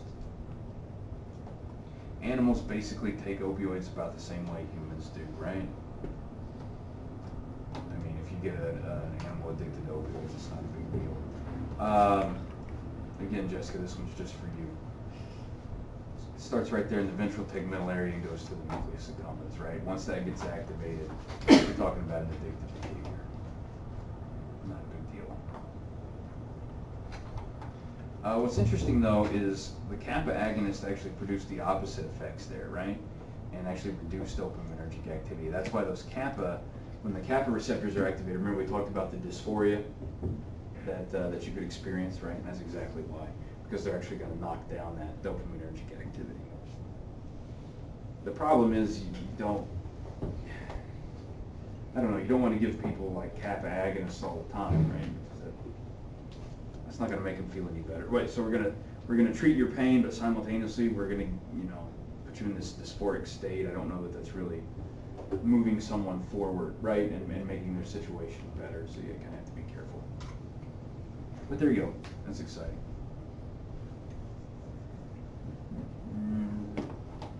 Nothing too surprising here. We're just talking about beta endorphins inhibiting the inhibitor, right? Okay, which is going to cause an excitation of that dopaminergic neuron coming from the VTA to the nucleus accumbens. Not a big deal. You guys know about tolerance. Cross tolerance is kind of interesting. And opioids, this happens with opioids, right? Because who remembers that fun, like, shape of, with all those, like, rings and stuff? It was all the same, right? And probably to many of you, you looked at those and you didn't notice the differences. There were differences. But the shape's pretty much the same. And so if you've developed tolerance to, any one of the opioids, any of the others, it's going to have cross tolerance. So they're not going to work as well for you.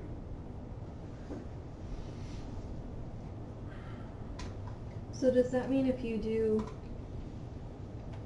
like if you've been on morphine or something like that, then heroin won't have the same effect on you? Right, because you've built up a tolerance to it, so you don't have to take more heroin. And just as if you'd been taking heroin all along. I mean, it's not going to be exactly the same, but it's going to be close enough for your purposes. Huh? There's a web box. There's a web box about it, huh? I bet I'm going to have to read about that from some of you. What title are you going to put on that one? I don't know. I was just still doing one on chapter 10. You said we can bounce around, so. I did. I might have said that. So there you go. Physical dependence. You guys know about physical dependence. We've already talked about withdrawal or abstinence syndrome a little bit. CNS, function's going to be depressed if you've taken opioids. So you're going to see a rebound, hyperactivity once you've been off of the opioids. Corey, when you see the infants who are suspected of having opioid withdrawal, what kind of seizures, right? That's a possibility. They have tremors. Yeah, tremors. They'll have they're very sensitive to sound.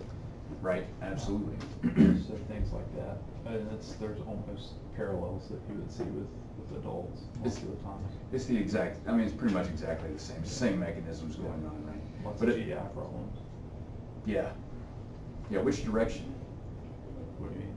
I mean, what kind of GI problem? I mean, it's all going to be screwed up. All of them. All of them. They have all of Yeah. them, right? Yeah. Because, they were born constipated because they've been on these opioids, and then they don't have the opioids in, right? And so it's just... It's really challenging though, because what happens is if there's suspicion or the mom will test positive at delivery. Yeah. There's a window of 5 to 7 days where, as they're scoring, the scores don't look bad. Right. So parents will start to think oh, it's okay, we're not going to be here for a while, and what that is that opiates have built up in the system, and they've not started to withdraw yet. Right. Absolutely. And so after that window closes, those scores shoot up all of a sudden, and then they get introduced into long-term treatment, Yep. and there's that frustration just goes through the roof. Yeah, absolutely. It's problematic. So there you go. This has been the most uplifting day of all, isn't it? All right, so here's what the opioid will do for you. Here's sort of the withdrawal side, right? So you can sort of think about, but really just the opposite, right? Not a big deal. You guys know most of this.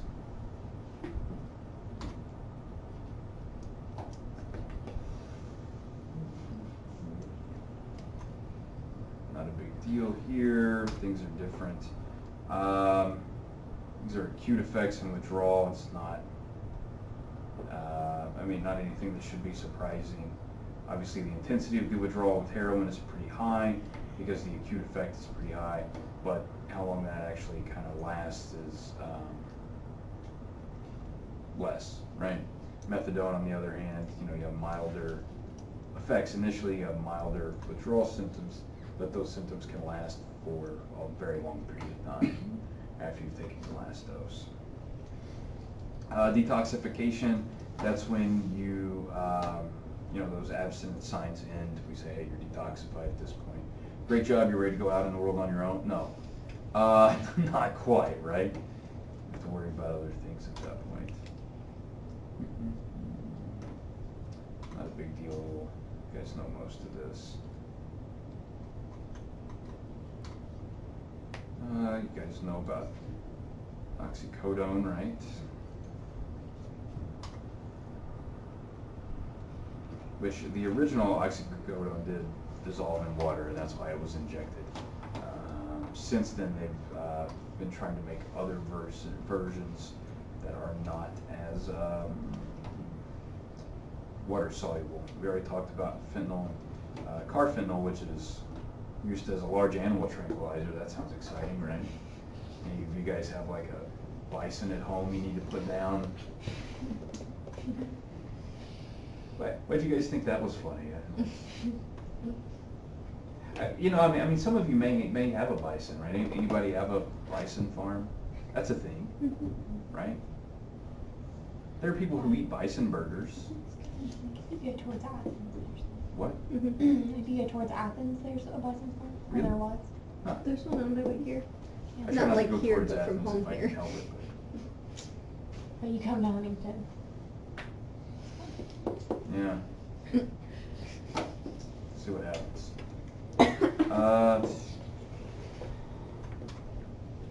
Not a big deal.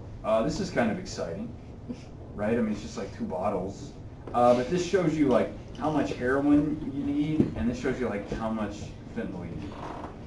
And so you can see there's a big difference there, right, Olivia? There's more in this vial with the heroin than there is with the fentanyl. And just to let you know, they put a ruler there. So you knew this bottle was only 2 inches tall. I don't know that was necessary, right? But it's there anyway, just for accuracy. The actual measurement doesn't even start until after the substance. Yeah, but also the 2-inch mark comes up above it, so I think you're okay. This is how people should start weighing their drugs in inches. In inches. You need a 1/4 inch of that stuff. Yeah. But then you're going to get, but the problem with that is people don't understand fractions, right? And somebody's going to go like, I need 5/32 of heroin, and they're going to get the wrong dose.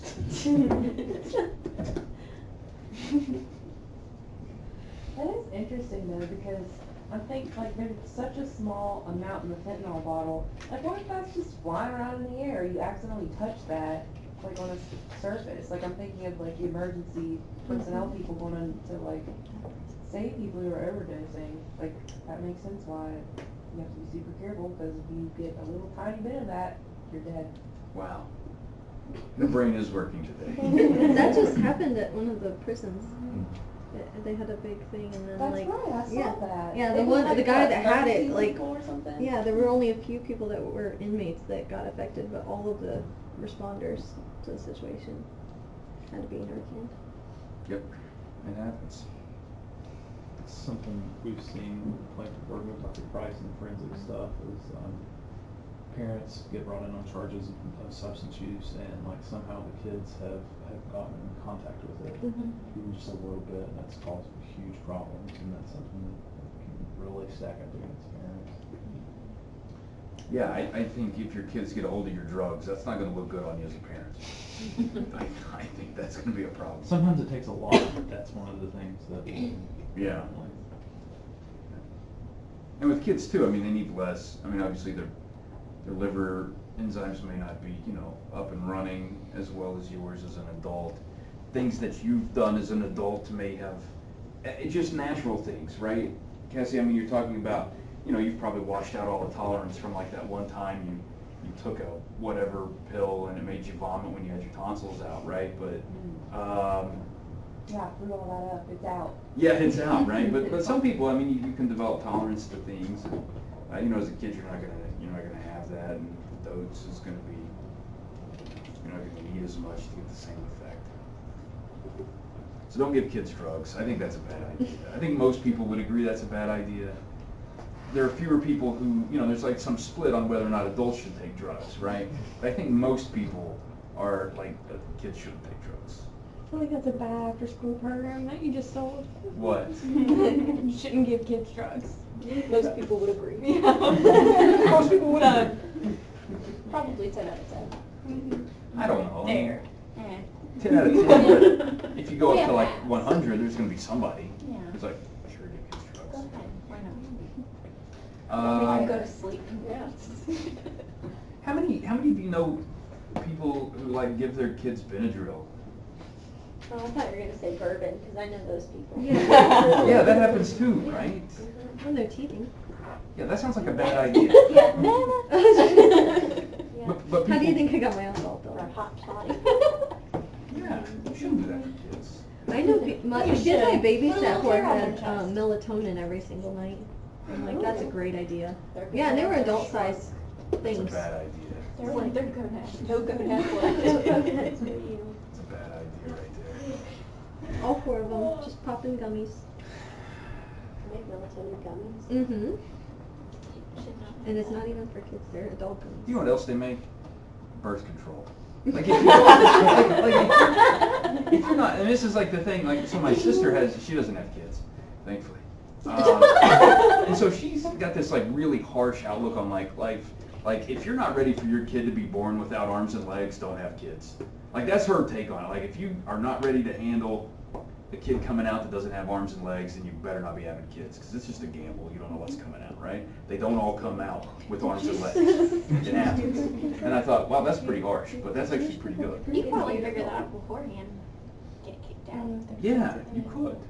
I mean, at least for another 6 weeks until they take that option away from you. Yeah. Do it now, guys. Do it now. Get all your abortions now. Do it now while you're still in charge of your uterus. Because pretty soon, Paul Ryan's going to be in charge of it. Do Jewish people do birth control? I don't know. Like stereotypically, like not. That's where they were. They. Oh my god. What? Stereotypically, Catholics don't believe in that. So I wouldn't say didn't know. stereotypically, I would say like dogmatically. Well, okay, that's what I meant. Like dogmatic. That's the word I would use, right? Is that more accurate? I think with Catholics. I'm You're curious. supposed to count your womb days. In general, so Jessica, this is kind of a side story, but in general, so this actually brings up an interesting point, right? So, have you heard of Tay-Sachs? Right, which is primarily isolated to like a subset of the Jewish population, right? The problem is you could fix Tay-Sachs in like one generation.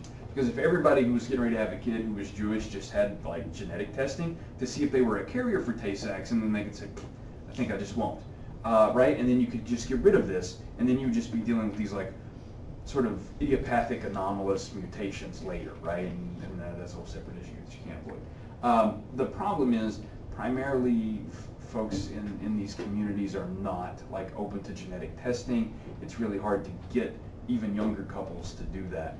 And so, but I don't know what their stance on birth control. It says very limited. Very limited. Yeah. So there you go.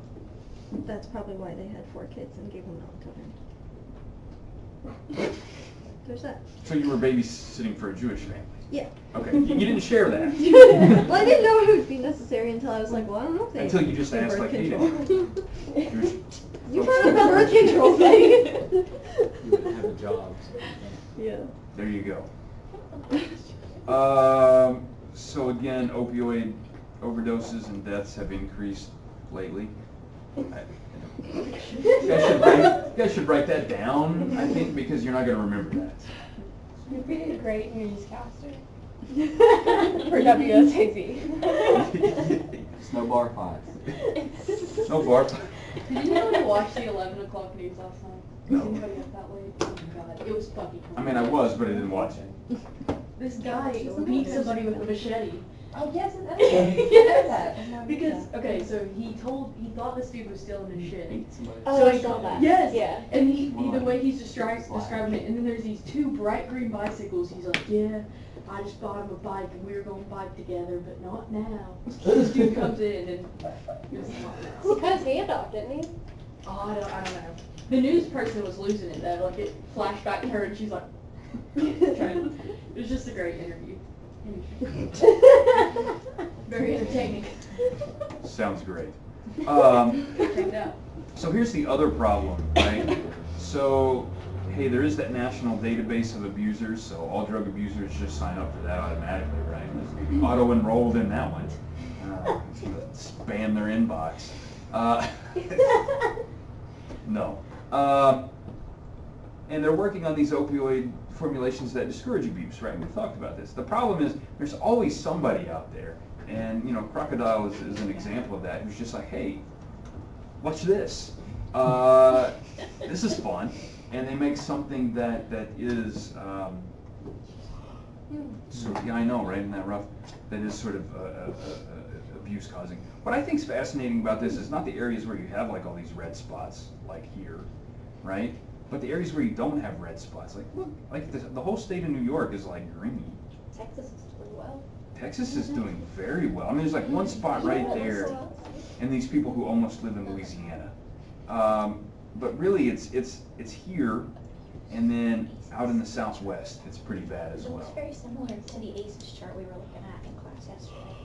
Look at the coloring, and we're in the same areas. So Yeah. the areas where That's interesting, right? there's more abuse. We are all moving to the Dakotas. There also seems to, yeah, the Dakotas Imagine are that. good. No, we gotta stay here. There's no job security in the Dakotas. That's why I think you should go to New York. But Because Minnesota. again, it's pretty safe, That's all I know. and there's economic growth there. Not the city necessarily, but upstate.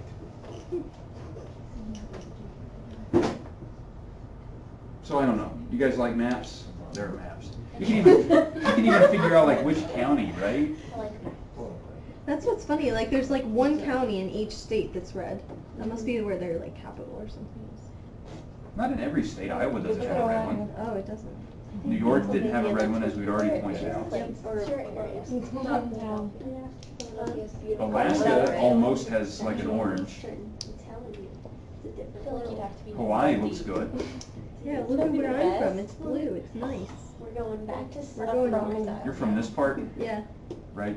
Yeah. Cleveland's like up here somewhere, right? Cleveland's where it's orange. Where it's orange right there is Should Cleveland. not be. Here? on Yeah. that. Cleveland shouldn't be on the map. No. What do you need to know about this? Nothing too serious. We've already talked about withdrawal nucleus accumbens. Opioid tolerance, not a big deal. Folks were thinking about this back in the 40s. And these compensatory mechanisms. Seems like the cyclic AMP I talked about earlier was one of the compensatory mechanisms, but you don't have to worry about that. This is sort of how much cyclic AMP you have compared to normal during these different sort of phases of opioid use. I don't know that that's going to be that interesting to you, but it's kind of fun also.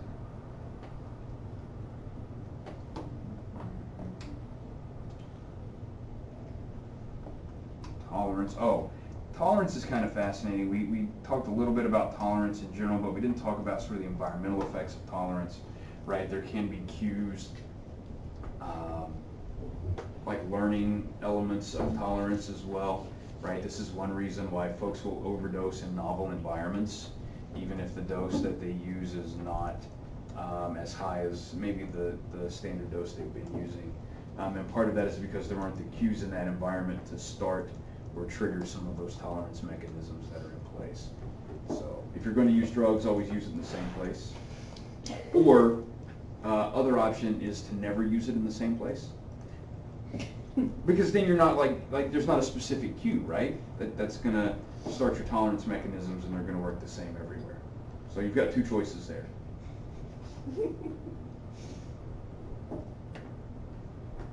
Right, Jason? I think there's a third choice, but.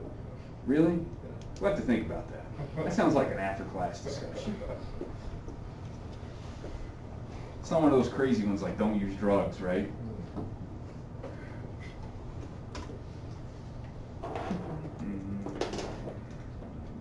of other things. Secondary reinforcers like the rituals, drug acquisition activities, right? Some people can just kind of get worked up about getting their drug, right? How many of you have read that book I recommended recently, Biology of Desire? No one, because I checked the Cabell County Library and it's still there.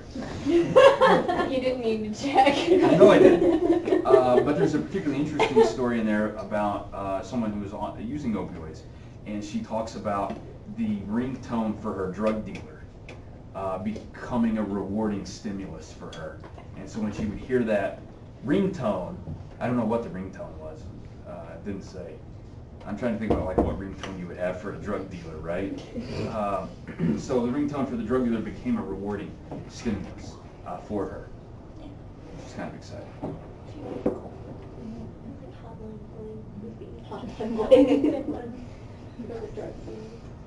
On intervention, they talk about like the addiction of going and getting the drug too, because it's like so dangerous to go and meet up and you could be arrested or caught. Yeah, absolutely. One of those risk factors, Kristen, was thrill-seeking behavior, right? Mm-hmm. Yeah. And again, whenever if these are reinforcers, Jessica, which brain region is getting them? The NACC. Absolutely. I want to say it. Not a big deal. Don't worry about this too much. Cues and triggers, we talked about that a little bit. Nothing to worry about. We did talk about this, like even years later, particular cues can trigger someone, on these things. Remember the rat we talked about, and you can eventually give it a drug cue even after it had abstained from drug use for an extended period of time, and it just starts using drugs again. People are just like rats. We're not any different, really, when it comes down to it. The brain mechanisms are the same, so folks can have these relapses, and especially when they go back into the old environment or they have some sort of cue, that triggers that. So that's difficult, right? Sometimes it's difficult figuring out what your cue is, right? Any of you read the book The Power of Habit? Mm-hmm. Yeah, he talks in there a lot about cues, right? He doesn't really talk about drug addiction cues. But he talks about like cues that trigger you to do bad behavior or behavior that's not productive or helpful. And he says, one of the challenges is trying to figure out what are those cues and how can you recognize those. And it's a lot easier if you're just trying to be more productive at work and cut down the time you spend idle talk or something, right, Olivia? That's a little easier to do than figuring out what's the cue that gets me triggered on my opioid addiction, right? So there you go. That's an exciting story. Hey, what about drug treatment programs? You guys ever talk about those? Most of those use that biopsychosocial model, right? Somebody tells you about that, right? Who is that? Who tells us about that? That's what I thought. That's good. Yeah. That's helpful. All of them, but she teaches that. Who? All of them. All of them? The Lord speaks in this. Yeah. She goes Look at it. He's like, yeah. She's what? Lord. She's a great lady. That's what you said. That's a weird compliment. She's a great lady. I might share that with her because that's such a weird compliment. She gets embarrassed for that to the Lord. She might. I don't know if I would call someone a great lady. That's just a weird. Lady.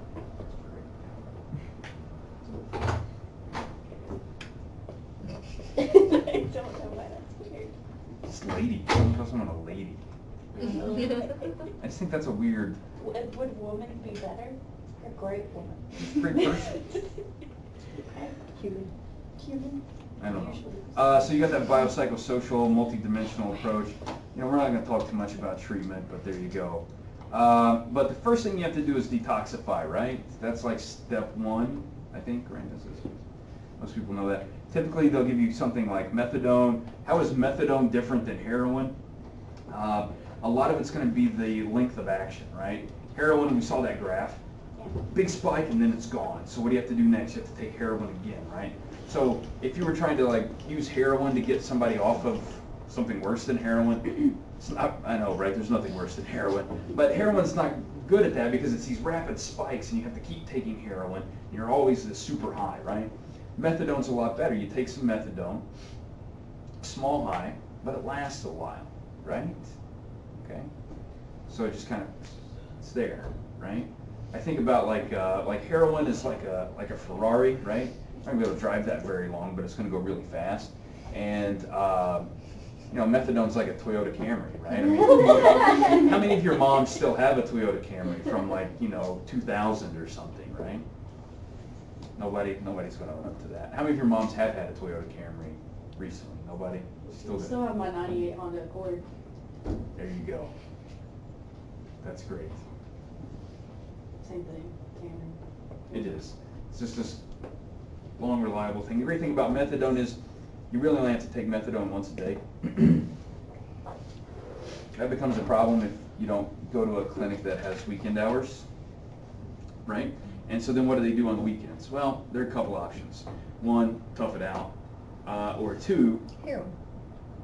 yeah, well, I was going to say maybe they send you home with a dose, right? And so the problem there becomes abusing that dose, right? And so that becomes an issue. You can get high off methadone if you do it the right way. You know, if you're doing it the way they tell you to and the way they administer it to you at a clinic, then no, you're not going to have that same experience. But there are ways you can use methadone. Go from there. Often they'll give you some other medications with that to kind of help with the withdrawal. It's kind of interesting. So you guys know about methadone treatment, right? One of the problems is accidental overdose at the beginning of the treatment, because you want to give, if somebody's been on heroin for a long period of time, how much methadone do you have to give them? Like a lot, right? Versus somebody who's been on a methadone, how long can you be on a methadone treatment plan? Anybody have any idea? Like, indefinitely, right? That's a number. So let's say you've been on there for 6 months, a year on your methadone treatment plan, 2 years, whatever, right? The amount of methadone you're taking is less than when you first started, right? Because you're coming down off that heroin to something else. And so early on, you can run the risk of giving someone too much. Because you have that cross tolerance business, right?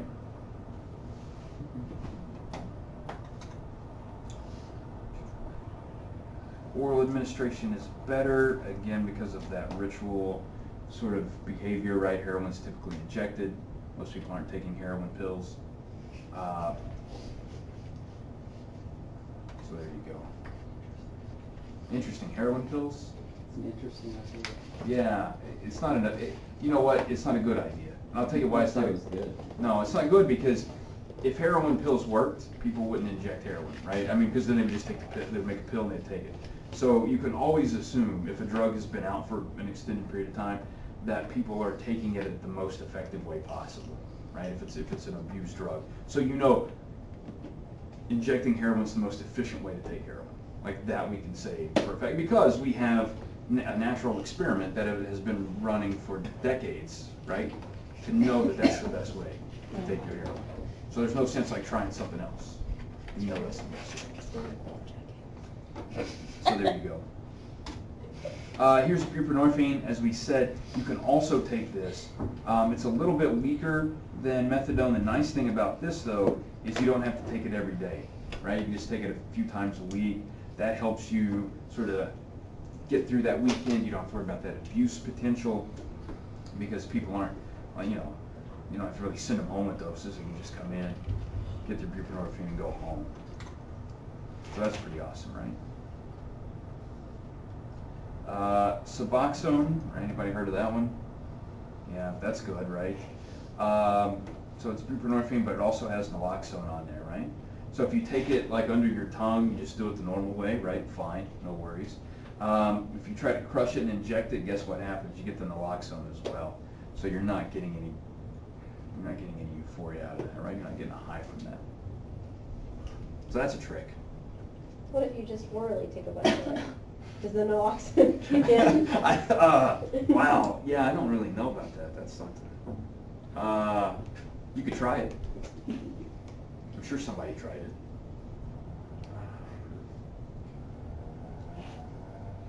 I would assume that, I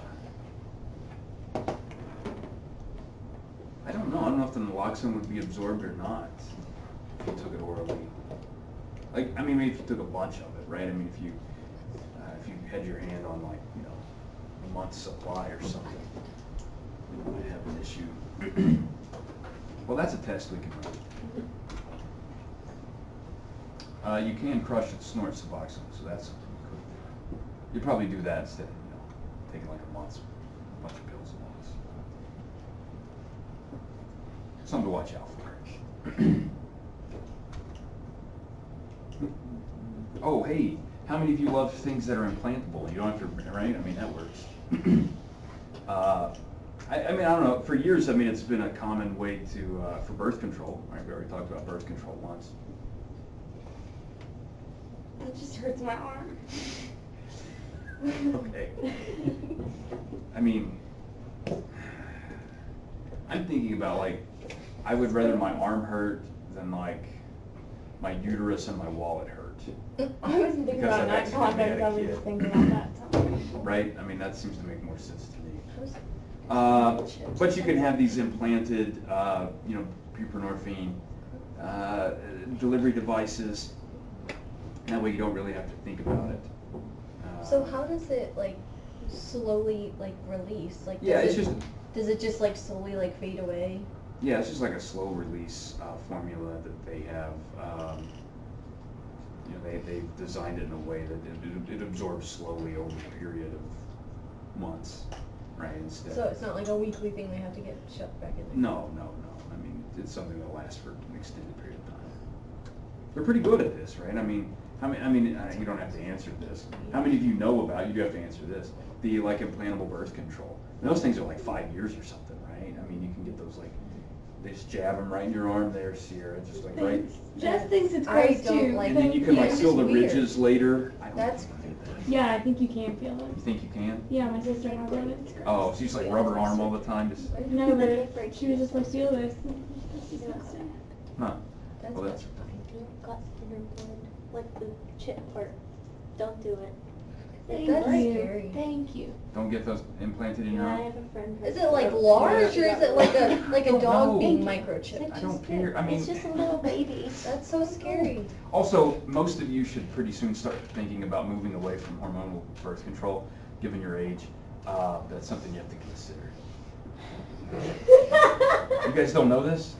Like, as you get older, right, you run the risk of having a stroke on hormonal birth control, if you're on birth control. I'd rather have a stroke than have a kid. You'd rather there are other sorts of birth control you can get that are not hormonal, right? Some of you may use those. Some of them are more effective than others, right? Keep that in mind. So anyway, the nice thing about the implantable is it's, you know, you don't have these peaks and troughs. It's sustained delivery. Olivia, once you get to that level, you're just cruising, right? So that's awesome. Pregnancy. In the opioid family. What? Loratab. Loratab. I don't hear about that anymore.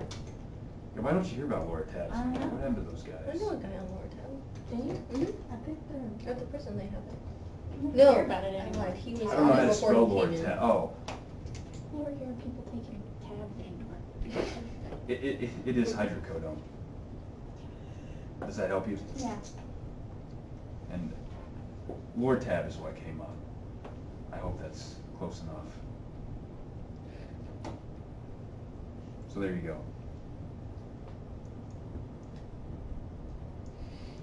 People take Vicodins, right? And that's still a thing? I don't think they prescribe brand name opiates as much as they used to. I think it's just generic hydrocodone. I think it is now, right? Yeah, I think you're right on that. There you go.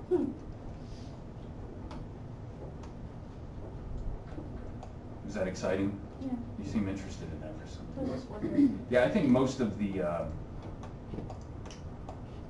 patents have expired, or you know, on those. You're right; they do a lot of generic stuff when they can.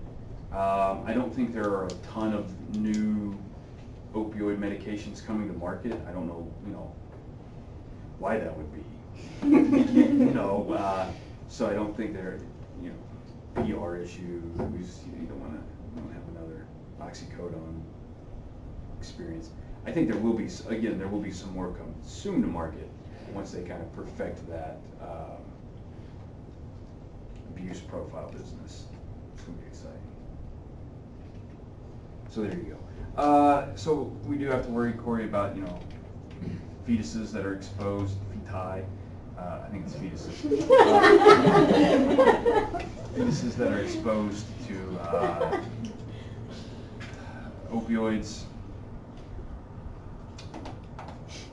So there you go. Buprenorphine actually seems to be better than methadone in terms of like the kids being born at a higher weight, having bigger heads, right? So if you can get somebody who's pregnant on a buprenorphine system instead of a methadone, then that's going to be better. But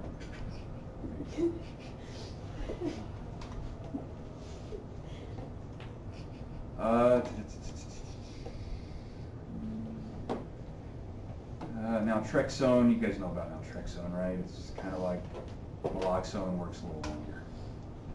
Not a big deal. Hey, who wants to get a vaccine for drugs? That's pretty cool, right? They're working on these things all the time, like vaccines, and so that would like create some antibodies that you would have in your body that when you would take a drug, the antibodies would intercept that drug and prevent it from having any sort of positive, you know, like the desired effect on you. So, I don't know. It's kind of interesting, right? So now I can imagine like your kids going in, they're getting their MMR and their heroin vaccine. What happens when they need to use something like that? Yeah. Doesn't work. Yeah, so no knee replacement for use. Yeah. Yeah, I think what would be a better approach is like not like just like making everybody take an opioid vaccine, but like maybe that guy who is an opioid addict, like maybe that guy probably needs the opioid vaccine, right? Because I think for him, it's like, well, I could continue to take these drugs and probably die, or like later I'm just gonna have to take extra strength Tylenol if I have, you know, my tonsils removed. So I think the trade-off there is probably right, probably better. So I don't know. Does that make sense to people? It's actually, they tested it in rats. They actually create, they have this vaccine they give to rats. It'll recognize heroin and the metabolites of heroin, which are also active. It's kind of exciting, right? So there you go. You can go get your heroin vaccine. Do you have a heroin vaccine? It just cause autism. Even in adults, right? We're going to give you the heroin vaccine. Oh, wow. I don't normally make jokes about autism. I want you to realize that's not a joke about people who have autism. It's about idiots who think vaccines cause autism. So clarify where that joke was. Right? Those guys also do heroin. Those guys also do heroin. Do they? Have you seen the billboard up on 8th? I did not go down 8th, but... No. It's about. Really? Yeah. It's got a kid in a wheelchair on it. Pretty good. Really? Take a picture of it next time you're there. I'm driving usually. I don't Just stop and on get out. 8th. Just stop and get out. Vaccines cause wheelchairs too? Yeah, just ask Otto, it says. This kid in a wheelchair. But it's not, it doesn't say autism on it. They've got some new things like brain, like TBIs or something. Like. Vaccines cause TBI. Is that when you like stab the kid with the needle, they jump and hit their head? That's the only way a vaccine's going to cause a TBI. Because you actually have like the doctor's got to drop a case of vaccines on your head. That'll cause a TBI. Got a new list of things other than autism Really? spectrum disorder. Yeah. And who has a vested interest in it? These people. Ah, jeez. I only have 5 minutes left. And you're getting ready to get me on a soapbox. Yeah. Because I've been in the middle of a restaurant before and started yelling about anti-vaxxers.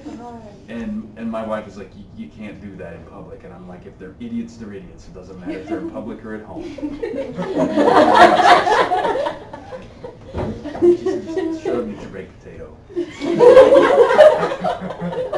It's happened more than once. I think it wasn't that I was like yelling. It's like, so what I do in my professional life, Cassie, is I speak to a large group of people every day, right? And it's important that not just like people here, but people all the way back And this is a small room, so it's not that bad. But I teach down in 134. I don't know if you guys have been in 134. I think you put like 100 people in there. So I have to make sure everybody hears me. So I tend to use that voice that someone across campus can hear me. And it's really, I'm just like at a table with one person. I'm using that voice, and I know the whole restaurant is thinking like, this guy really is upset about anti-vax. And that's good, because you got to get the message out wherever you can. Narcotics Anonymous, you know, you can use that if you want. I mean, it works for, I mean, that's one of these things, like it works for some people and